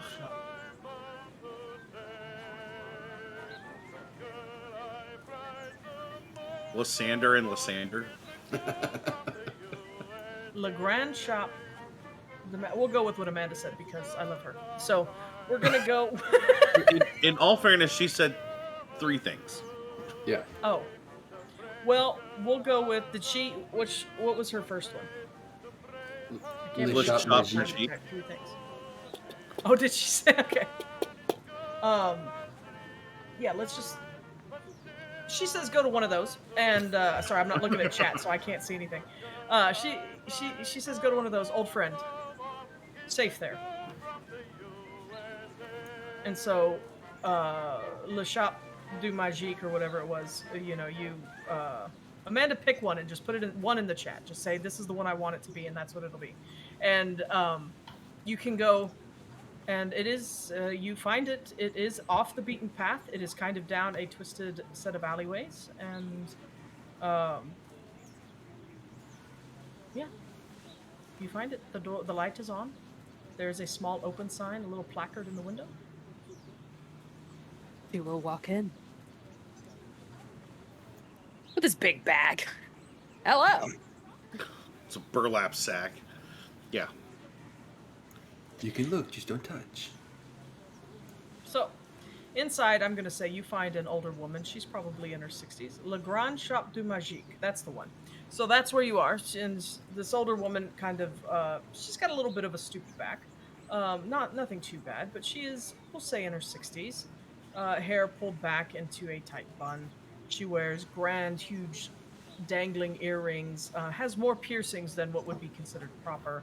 And you can see peeking out from the edges of her garments, you can see tattoos that you can't make out much, but Cleo, you feel as though you're among friends. I'm like, this is good people. And yeah, this good people. But and she introduced herself and she says, "Hello, my name is Renee. Welcome to Le Grand Shop du Magique. What brings you in tonight?" But she's got kind of glittery gray eyes that are taking keen note of Cleo. But she is very polite to the rest of you all. She looks at each of you in turn, but you can, all of you don't need to roll anything special to see that she picks up something from Cleo. Friend sent me. Ophelia. A friend. Oh, Ophelia, I have not seen her in many, many years, but we do still talk. Haven't had a letter from her in a while, though. Next time you speak to her, please let her know that I will. it's long past due. I will. What? How can I help you this evening? We came across a particular object of power, and it is my belief that it is not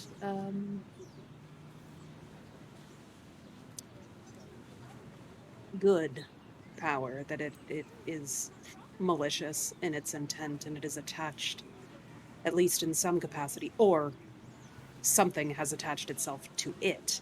And it is the spirit, and perhaps more, of an old comte that lived not far outside of Paris and tortured people.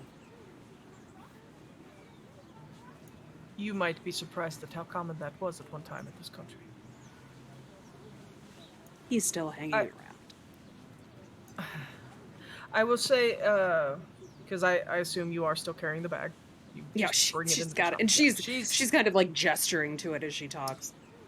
Well, I will not lie. I could feel you approaching from quite a distance away. It has a strong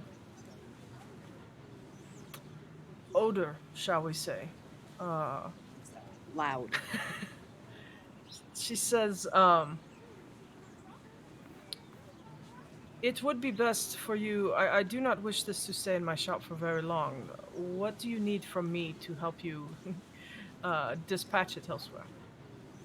Well, it is a part of something bigger. It is a piece of a statue, and we're trying to find the rest of the pieces.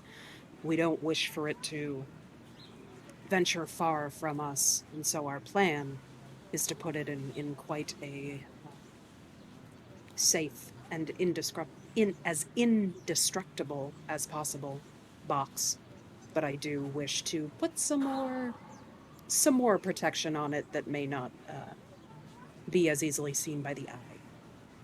Indestructible. Or apparently knows. Apparently, no. Yeah. Um. Yes.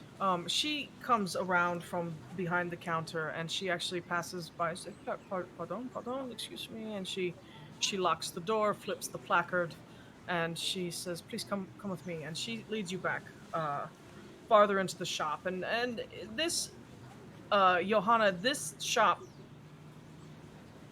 has a completely different aesthetic and feel than the Illuminated page did in Kensington. Whereas Kensington had some things that actually were of occult use or maybe of some power. It was definitely catering to a kitschier class. It was catering to the fad of seances and this, there was copies of for lack of it, like the tome of the Black Tome and stuff that is not doesn't exist in this realm, but people have pinned something, said, "Hey, it's spooky," and drawn some creepy stuff in it, and it said, "Hey, this is a magic book." Um, but this shop almost feels like a curiosities shop. There are all kinds of things. It looks like an apothecary. There are areas where there are things in vials, powders. Um, if you look too closely, it might kind of give you the ickies. There's teeth. There's fingernails. There's all kinds of weird stuff. But you don't feel uncomfortable there. It is definitely a place that Renee has taken the time to make it a safe place. And anybody who might be inclined to any type of sensitivity, those of you that aren't would not pick this up, but those of you that may be interested in such things would definitely get a better feel from her and this shop than most of the places you've been in the past. So, she leads you through her shop there, and you pass by all kinds of things, crystal stones, vials. She takes you back and she leads you through another door that's curtained off, and she takes you back to her room and she says, "Well, I," and she actually stands up a little straighter. She is not nearly as stooped as she pretends to be when she's out in front of the shop, and she if you had any doubts about her capabilities, even as an older woman, she sheds that kind of meek, weak older woman vibe as soon as you're behind this other door. And she says, "Well, we will have to perform. You will want something to protect it and keep it in. Besides," she kind of looks at Kelsey, and even though you haven't said anything, she looks at Kelsey and she says, I get the sense that you know how to shut a box." I can And she shut looks at it. Cleo, but she knows how to keep it closed.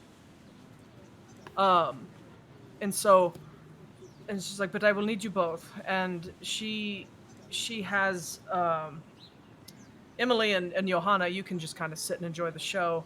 She's going to make them kind of do a lot of the work, unless Johanna wants to be involved in some way. She will. Yes, absolutely. Um, and so she has you lay the item. She's like, "You're going to have to show it to me so we can properly size the vessel." And so, do you just up in the bag? She will sort of using the bag so she's not touching it. She's kind of like scooches it out of the bag so she's not like, "Here you go." Sure. Okay. So you set it down and she says, "Okay, this is not." She says, "I believe I have heard of something like this before. Seeing it, I'd never expected to, but interesting." And she actually takes the time to inspect it even closer. She does not touch it. She keeps enough of a distance, but as now that you're in the light of this shop, there is much better lighting here, electric lighting, and you look at it and you do notice that while the surface of the arm seemed at first glance, and as it glowed in the basement, seemed like almost smooth ceramic, upon closer inspection you do actually see that there's a pattern kind of marking the whole surface of it, and it's very strange, but it looks like other small little left arms, just a pattern of interlocking left arms all over this thing. Um, it no longer emits any kind of glow as it did when it was around the roses. Um, And she Cleo even says, will, as she's inspecting or whatever, if she allows, Cleo would kind of tell her where they found it amongst these roses, that it glowed, like all of these sure, pieces. very, very interesting, very interesting. And she she looks at it, and she says, she mutters some things as she's looking at it, and then she holds up a hand and she says, "Do not fear." And she actually touches it, and she looks at it and she runs her hand along the length of it, and she says, "Well," she says, "it's cold, almost like, and it's smooth like china. It doesn't look like it would feel this way." But she's like, "Very interesting," and she steps back from it. Um, she says, "Okay," and she says, "Monsieur, help me." And she kind of starts rifling through. She like opens up a couple trunks and rifles through, and she says, "We can. I have something that I believe will work." And she lifts a hatch in the floor and she says, "Come with me." And she descends she descends these stairs, and she's like her hand pops up. She's like, "Monsieur, Oh, please." yeah. she Okay. she Okay. waves you down. If I don't And come back, no. And you hear, like, the rest of you can hear her kind of like banging around in whatever cellar is down there. And pretty soon Kelsey comes back up with a large, um uh it's a metal like canister type thing. It's got a bit of heft to it. And you know that when Kelsey, you're quite aware that when you get the arm in it, And it does seem to be the right size. And while you were down there, you saw that she had several kind of like different. She had small boxes, larger boxes, some decorative, some plain, urns, amphoras, all kinds of various things down there. Some with inscribings or inscriptions on them, and some with like runic inscriptions and all kinds of things. She doesn't offer an explanation. You don't ask. Everything's fine. She says, "Take this," and she sets it up with you. Um, you get it upstairs, you lay it there, and it definitely will hold the arm. But it is, I'm gonna say it's kind of a leaden box. Um, it's not gonna be light for y'all to carry all the time. But she comes out from the stairs, she brushes dust off her shoulders, and she shuts the hatch, and she says, "Well, I believe this will do." Um, and she kind of looks at Cleo, and I will say she's been speaking perfect English this entire time. It's accented, but it's she has no problem speaking English, and she seemed to instinctively know that English was going to be the language that Cleo needed and could speak, and because her draw has always been to talk to Cleo. The rest of you are there, and again, she's polite, but Cleo is her focus. When she muttered earlier, was it in English as well? It was not. Can I? It was like a mixture of like French and English. It wasn't Okay, anything. that's fair. Okay. It wasn't anything fancy. She was more just kind of like muttering words as she thought. It wasn't like Google or anything. but she says, "Okay, Cleo," and she says, "Go get," and she lists off some herbs and some materials, and she's like, "Go get it from my stores." And and we will do a protection ritual, not to protect the item, but to protect anybody who might interact with the item, and to keep it sealed in this thing. She's more explaining this to the other three of you, who are probably looking at her quite wide-eyed and like, "What the fuck are you doing, lady?" Oddly, if anyone's paying attention to Cleo, or has been since they walked in, her shoulders lower like inches for the first time. Probably since any of you have met her, it's the first time. She never feels like she fits in. Relax. Or like she's relaxed around sort of like normal civilians, but here she feels very comfortable. Awesome. But yeah, so she has you gather these things. You start to do, and she actually looks at you, Kelsey, and she says, "Monsieur, over there." And she kind of like snaps and points to this like secretary kind of, or I can't think. It's like a bureau, but it's got several drawers in it. And she snaps and she points. She says, "Third drawer from the bottom on the left side. Fetch. We have some locks. See if any of them will do for what you want." Sure. I'll rummage through it. And so she is working rather quickly at a pace that the rest of you kind of are like, "Whoo, old lady spry." But you know that it's because she's like, "I want this out of my home. This is an invasion into my sanctuary, and I do not like it." And she's like, so you gather the ingredients for the protection ritual. Kelsey goes over and just for grins, give me spot hiddens just to make sure you find all the stuff in the exact amounts that she wants. And then Kelsey, whatever lock if I'm you going to find a find, good lock. I'm going to tweak it so it's near impossible. Yeah. So to get instead into. of a spot hidden, well, go ahead and give me the spot hidden since you rolled in. I rolled 2 20s and a 9, so that is a hard success. Okay. Then also give me a locksmith roll, Yep. please. And then Cleo, give me another occult roll just for performing the ritual with her. And go ahead and take a bonus die because she's assisting you. I am going to spend 4 points to get a hard success on locksmith. Fantastic. Okay. You do so.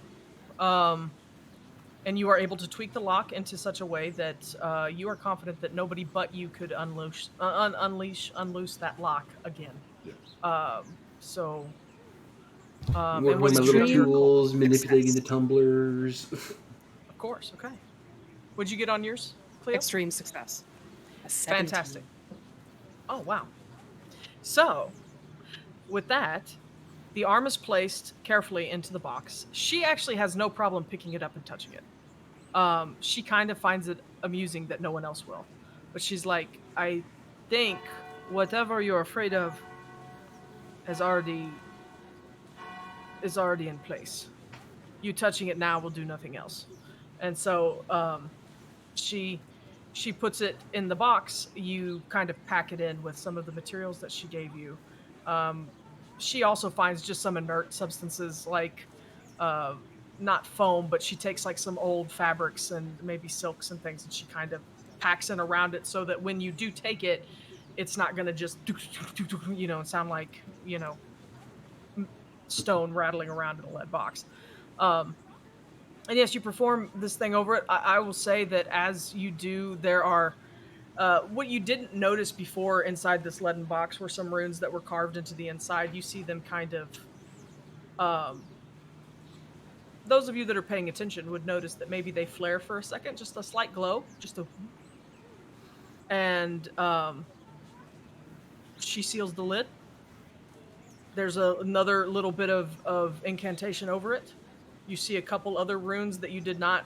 They don't even show up on the outside of the box. But again, if you're looking, Johanna, you see this. And I'll say that you're listening very closely to the words that she's saying, and you're pretty confident that you could write them down and preserve this ritual into a written form if you wanted to keep it for something later. Which I definitely do. Yeah, so I'm going to say that that's kind of what you're doing at this time, is taking a lot of notes. Sure. And she would not be being so open about it if she didn't expect you to do that. Does that make sense? Mhm. She's not trying to hide this from you. She gets a sense also from Johanna that Johanna is trying to learn. And so runes that you don't even see inscribed, like they're not inscribed on the outside of the box, but runes appear, flare up, light up like a soft purple, and then immediately disappear again. And then there's a latch on it with an eyelet that you could fit the lock through, Mr. Haskins. And she says, "It is your turn, sir." I'm going to lock it, and then with my tools, I'm going to do some manipulations to make sure that it is near impossible to get back into unless I'm there. Okay. And ta done. It's there. She says, "Well," and I'm gonna say, Cleo, give me just real quick. Give me a medium roll just to push out just for a second. Were you gonna say something, Matt? I'll wait. Okay. God damn it. That's an extreme success. Okay. You you definitely do not, like, the whole time that you were holding the arm in the sack, it was not just a physical burden of the weight of it, but also there was that ethereal presence of the oppressive energy that kind of comes from this thing that you don't even really know what it does. It's just it's something that was weighing on you that whole time. That does seem to have abated. I won't say that it's completely gone, but it has definitely abated. And you have no issue. You're like, yep, this is sealed. This is good. There are two handles on either end of this, or there's a handle on either end of this box, so it could be, held with two hands, or you could hold it with one. It is, again, it is heavy, but it is protected, and right now the arm is sealed away. Thank you. Madam, I apologize. I am not familiar enough with this sort of service. What would be appropriate to leave you? I promise you, mademoiselle, that if you take this away, it would be I that needs to pay you. Excellent. Could you recommend a book, perhaps, for a burdening student? She smiles and she says, "Well, um, she kind of looks you over for a second, and she goes out to her shop, and she walks straight to a book that she pulls off the shelf. And she said, "I think you might find this interesting." And what she gives you, it's not anything. It's not like a spell book or anything like that, but it is a because you definitely get the sense, I will say this, from her and her shop, that she is very much concerned with like the types of magics that have components, right? Mm-hmm. She gives you kind of a, not a beginner's guide. It is a intermediary level book, but teaching you more of the ins and outs of like herbalism Fantastic. and practical herbalism for I don't want to say like practical herbalism for dummies because that's not what it is, but it's something that you could start to learn what kind of things. Whereas you know that Cleo has always got like little vials of things on her. This is a thing that will teach you kind of herbalism and maybe even like focus things Sure. to if you start wanting to dabble more into these things and doing rituals, things that you would need and knowledge you would need beforehand. I will take out my wallet and whatever francs I have in there, I'll leave me what is actual like spending money, like a couple of francs, and then just put the rest of it down on her counter and say thank you. This has been enlightening, and we appreciate all of the help that you've given. It is. Thank you so much for coming. It is not every day that I get to see an artifact of such power, but again, I am more thankful that you are taking it away. Of course. Should you find yourself in the streets of Paris again, this shop is a safe place. Thank you. And at the very top of the screen it just says contact unlocked. Yeah. And down at the bottom it says achievement unlocked, new friend. Yeah. Magic friend. Renee. So as you guys are she's kind of taking you're already back in the front main part of the shop, and she says, I get the impression that you are on a quest of some sort. I do believe the train that you seek leaves tonight. What's the rush? There's that railroading again. Mm-hmm.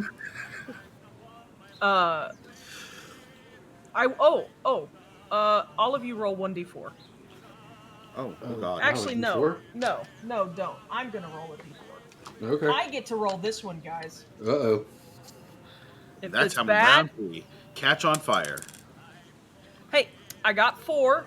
You each get 4 sanity back. Ooh. Oh, Nice. well, what happens when we go over cap? Okay, can't take you over cap. Yeah.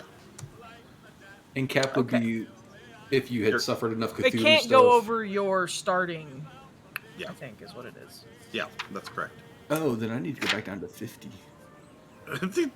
Your starting sanity. Well, Wow. no. You can have more sanity than that. Right. It's But if this you learn cannot- the Cthulhu stuff, it doesn't. Yeah, push it over. lowers your. Yeah, it lowers Right. your. Yeah, I'm not above any of that. Yeah. Okay. Okay. Yeah. Then yeah, you're fine. Cool. 63. So, Woohoo. she does say, she goes, well, one of the trains of the Orient Express is leaving tonight. But you do not, of course, you do not have to go, if you do not wish. I feel that we have plenty of reasons to go. Yeah. I would say yeah, and yeah. Let's just get out of town now. I mean, you did steal something from the Louvre. Though. That's quite not what I'm worried about. I'm worried about the authorities tracking down the Countess after what happened in Poussey. What happened kidding. in Poissy? We found an arm. It was, Well, enlightening. yeah, but why would they come after the Countess? I'm confused. Because we startled the family really bad, and there's a bunch of dead bodies in a Oh, And we were whole like, lot. here's your cellar. Don't go down there. I will say that the Bobby. Lorians were sure that they said your name will never come up. Oh, okay. They were actually quite grateful to you for doing what you did. I have far too much money to worry about the law. Famous But last yeah. So, do you head for the train or do you go back to your hotel and wait for the next night? Well, I mean, I will say that you have time to go. The train boards for like an hour. It starts boarding at midnight. as If long we're- as if we we- can get good rooms on the train, I'm not slumming it. You've already got your tickets. You bought your tickets Oh. in England. That's I mean, right. if we're in yeah, Paris, yeah. can't we go back by the manor, get what we need that we left there, and then Sure, get I'll to the say you train? have enough Yeah. time to do that. Okay. Yeah. See, So, Yeah, that sounds like a plan. So we Go go. back, grab stuff, and then get going. alrighty. Maybe we could just fly to our next destination. We should fly. Would you like We to? could fly. Would you like no, to? Yeah. no. Listen, I built this You whole can. character with this concept in my mind of riding a damn train, and we've not gotten on a real train yet. So I mean, yeah, you've not gotten on a big, massive train. So the part that you would be getting on tonight would be an overnight service to Lausanne, Switzerland. Is that where that is? And yeah, so you would go. You get all your stuff. You bid farewell to is it Cadbury, or was Cadbury your guy in the other place? I don't remember. I thought Somebody it was had a butler named Francois Cadbury. or something else. Something very Probably. French. Yeah, it was probably something grossly like common in France that Americans just think is unique. Maybe the real trains are the friends we made along the way. Oh, chat. Absolutely. I love you. So, you all get to the train station. I believe it is called the Gare de Lyon station around midnight. The book says it is an exhilarating moment. The staff in their perfect button coats gently ushering the passengers aboard. A band plays, and the general conviviality warms everyone against the cold winter night. So there's just all kinds of things happening. And there seems to be some bit of fanfare on the platform, to a point that you're all like, as you're getting your stuff, and I assume you give the leaden box to the staff to stow. I Ooh, do assume? we? No. No, that's same No. with Or us. you keep it with you? Oh yes. Personal storage. Okay. So, as I said, when you bought your tickets to Paris, or you bought your tickets in, was it London, and then you took Yeah. a train, and then you got on a ferry boat that brought you into Paris. You bought in London. You bought your tickets and your berths on this train. So you have the first class. You have first class rooms here on the Orient Express, and the staff treats you with all manner of cordiality and service.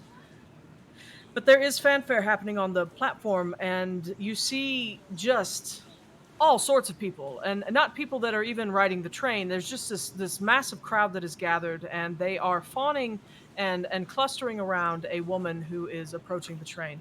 And Johanna, you would notice that this woman, you have seen this woman perform multiple times, and you have heard tell that her show just last night and even earlier this evening, as you have been traveling around Paris and you hear the people talking, her show even tonight at l'Opera was wonderful.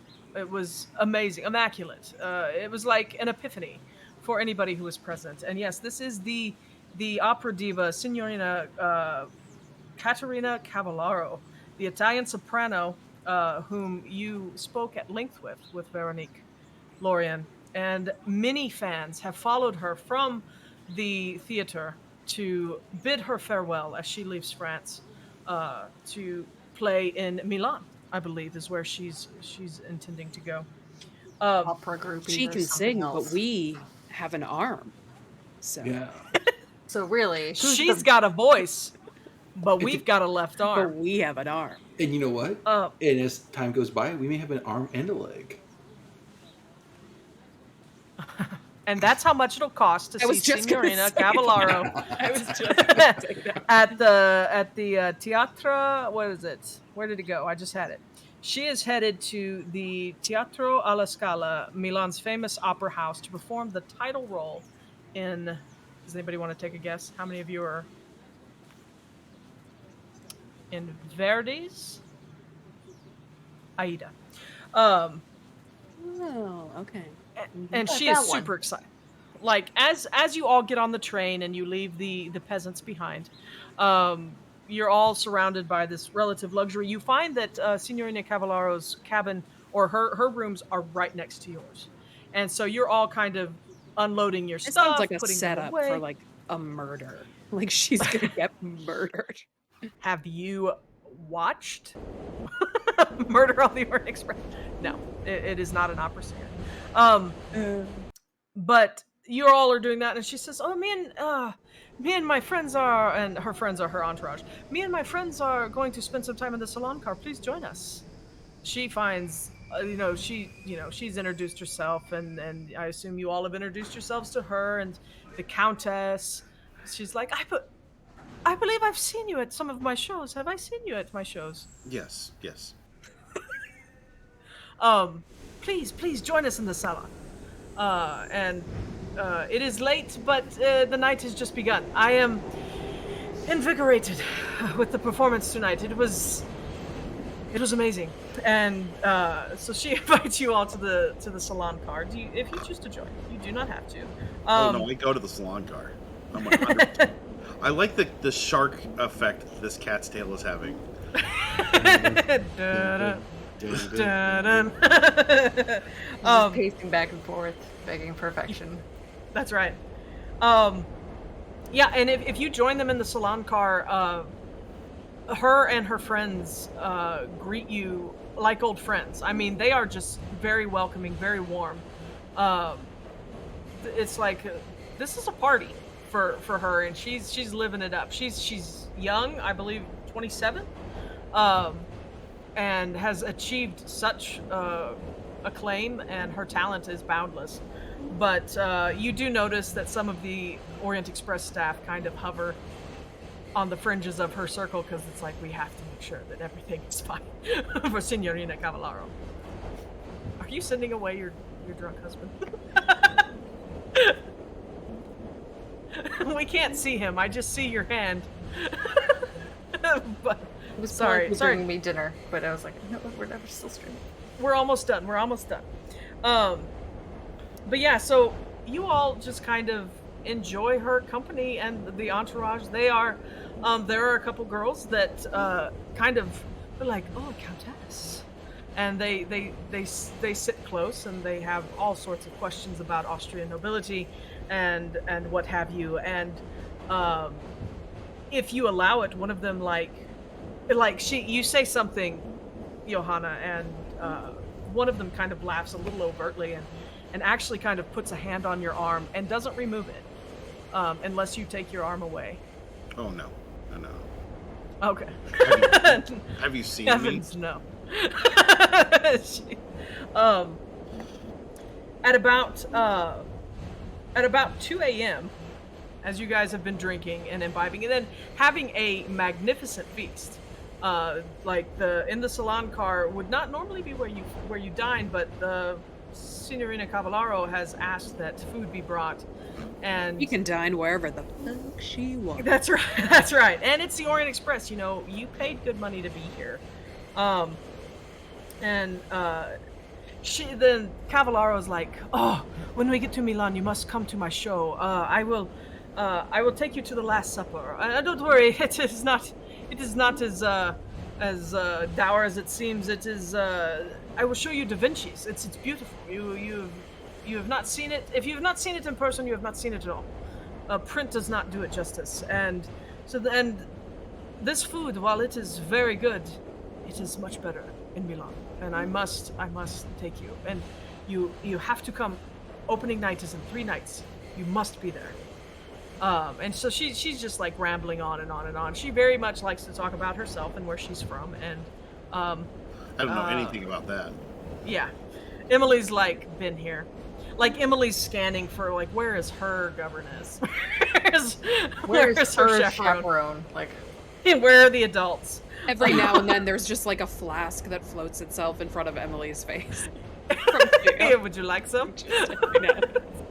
Kelsey's just kind of rubbing his head because it's at 2 a.m. We haven't been asleep for like 24 hours, And You'll get. and there's no old ladies to hit on him. there's that. Who knows? Signorina Cavallaro could be making eyes at Kelsey this entire time. But at about Way too young. She's inviting the Countess, but she's really inviting Kelsey.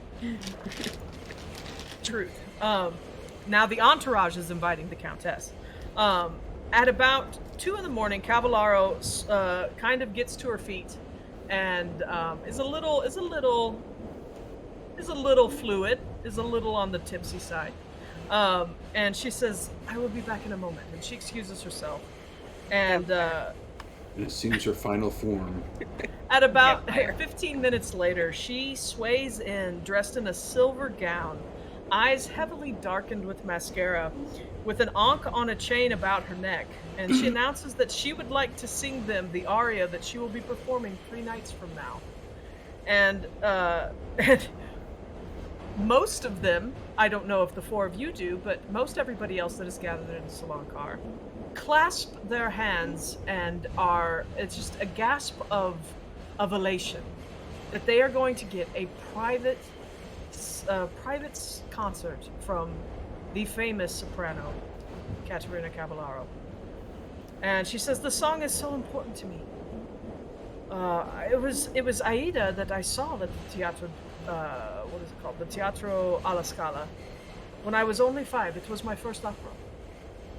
Up until that time, I was absolutely positive that everything that I ever wanted in life could be summed up in a single item.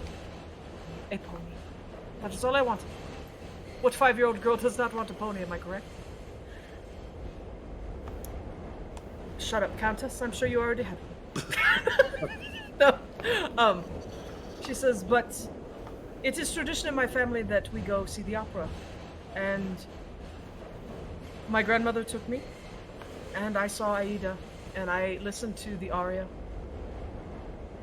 And my life was forever changed. And I knew that the only thing that I ever wanted to do was to sing opera." And she begins to serenade you all with the aria. It is Ritorna Vincitor? I don't know how to say that. She also tells you about, before she begins to sing, she actually tells you, if you're not familiar with the play or the opera, it is about divided loyalty between, that Aida is divided between the man she loves and her father, and they're both opposing leaders in a great war between the Egyptians and the Ethiopians. And she begins to sing, and the aria is so clear and rich that the tone and the words etch into your memories. Leo's like, "Wow, this lady is white for this role." Yeah. Yeah. Okay. Are you here to tell me that Egyptians and Ethiopians aren't Italian women?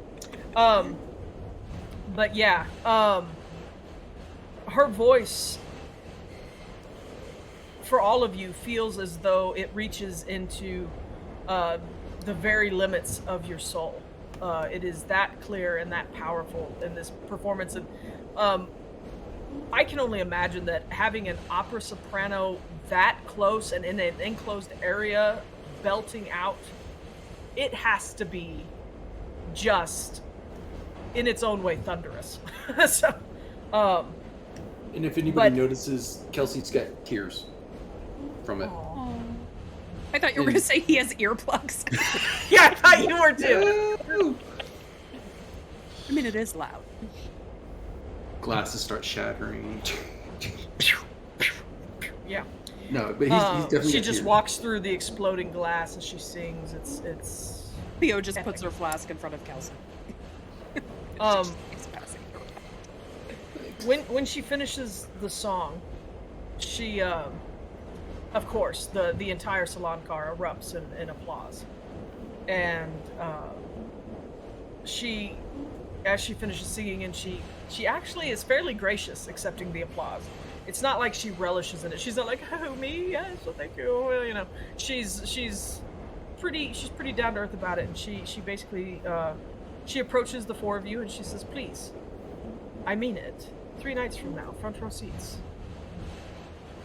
I will have tickets waiting for you. Front row? Not. Oh. I guess I can't come all the way down there. I do want you, Sean, since you are our calendar keeper, go ahead and mark down that in 3 days, you mark down the exact date of when the opening at the Teatro alla Scala will be. Okay, so we went from 18, so we're at the 19th when we're on the train, correct? You're on at 2 a.m., 2:30 on the 19th. 19th. 3 days from now, we're going to say is... I'm going to say it's 22nd. literally 3 days from now, so 20, 21st, 22nd. Yep, 22nd. So that's when we'll get to Milan. That's you should be in Milan by then.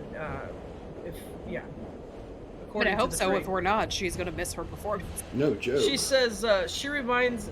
She also tells you she's like, and worry not. I will book you. I will book you rooms in the finest hotel in Milan. I can get you rooms at in the Galleria in the very center. And I'd love to see you there. Adamani. And she bids you farewell and she leaves. Very nice of her. Unnecessary, but nice. Depending on how long you all stay, you find that a card game strikes up in one corner. There's the girls in the entourage do not leave with her, and they start mingling with other people. The one that has her hand on your arm has moved her hand to your knee, and she is sidled a little closer, and she is, she's laying it on thick. But it is late, and you have been awake for a very long time. I believe it's time for us to go to bed, Fowlin. Yeah, as much as Kelsey yeah. wants to get involved in that card game. Yeah, I'm absolutely. going to bed.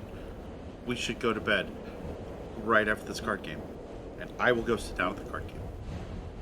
Okay, do you go sit down at the card game, Kelsey? No, I'm going to bed. No, they're responsible adults. Sure. Okay. Well, after the card game, I will say that you didn't clean them out, but you did. You stopped while you were ahead, for sure. Sure. And some of the other players were giving you looks that I'm sure and Countess I know that you can handle yourself, but they see a petite woman and playing a man's game, and they're just like, well, we'll just have to show her a thing or two. But they do not.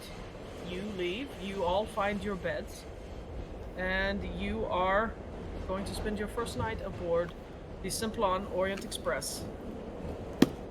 And that is where we're going to end tonight. Woohoo. They made it to the train, guys. I had to Finally. push them. I had to put them in little wheelchairs and Should've just push taken them the down plane. the hill. Taking You- the plane. I have plane airfare routes if we needed them. But if we were on the plane, we wouldn't be getting to go to the opera. You're saying that true. like you want to go to the opera. I don't know. It feels like the Soprano may be in league with the Brotherhood of the Skin. Yeah, She's just like trying to get us there. That's Mhm. It's listen. very sus. I'm not saying we shouldn't go. I'm mean- just saying she's gonna book you rooms at the Galleria in the center of Milan, and has given you the best tickets in the house. According to the for Countess, her. they're not. Kind of. Yeah, no, listen. No, you gotta You have would You don't box. want to be Box. first row. He's like, Yeah. we're in the orchestra? Oh, Yeah, but you don't have to use those little flip shades to see anything. Oh, if you you're on don't watch front row. the audio, like the show. You watch the rest of the audience and judge them. yeah. Well, if you tell her that you would like a Weird. private box, I'm sure she could secure something for you. But she thought that you might want to be closer to her, and maybe she wanted to see you. But it's fine, So you get on by the performers. Just continue to look that gift horse right in the mouth and count all its teeth. All I So- can picture is the fifth element in the opera scene in that. Yeah, that's all I think of when I think of the opera too. Or my old roommate, our old roommate in Houston, Oh, yeah. just blared opera music constantly because he also had tinnitus, so he was a little hard of hearing, and he would just crank that shit. And I'm like, okay, today is a Wagner day. Wonderful. Is that the Flying Dutchman I hear? I think so. I The just only other assumed opera I all know is opera. from Looney Tunes when Elmer Fudd and Bugs Bunny are fighting it out to opera. Yeah. That's it. Yeah. That's the extent. Yeah. But yes, you have made it to the train. That is Nice. where we will pick up in a number of weeks, around 12, to return to season 2 of Illuminated Page, Horror on the Orient Express. I cannot express how thrilled I am for all of you that are thrilled with all of you that have joined us for these past 12 weeks, and supported this show, been active in the Discord, doing gift trains, creating bingo cards. Thank you, Rev. Everything that we have done as a community regarding this show has been absolutely thrilling for me as a first time GM for a campaign, especially for a module as lengthy as this one. So I do appreciate everything that you guys done. I appreciate my players most of all. I love each and every one of them more than words can say. I am thrilled to play games with you every week. I will miss you in the 12 weeks because I'm not going to speak to any of you for 12 weeks, I promise. And I, unless I'm in another game with you, I was gonna say that'll probably happen. Yeah. Yeah. But like I can stop talking to anyone at any time. But thank you all. I really do, from the bottom of our hearts and the community here at Rook and Rasp and the production staff, I bid you a fond and loving farewell, and we shall see you in a couple months. Stay safe, my friends. Good night. Bye.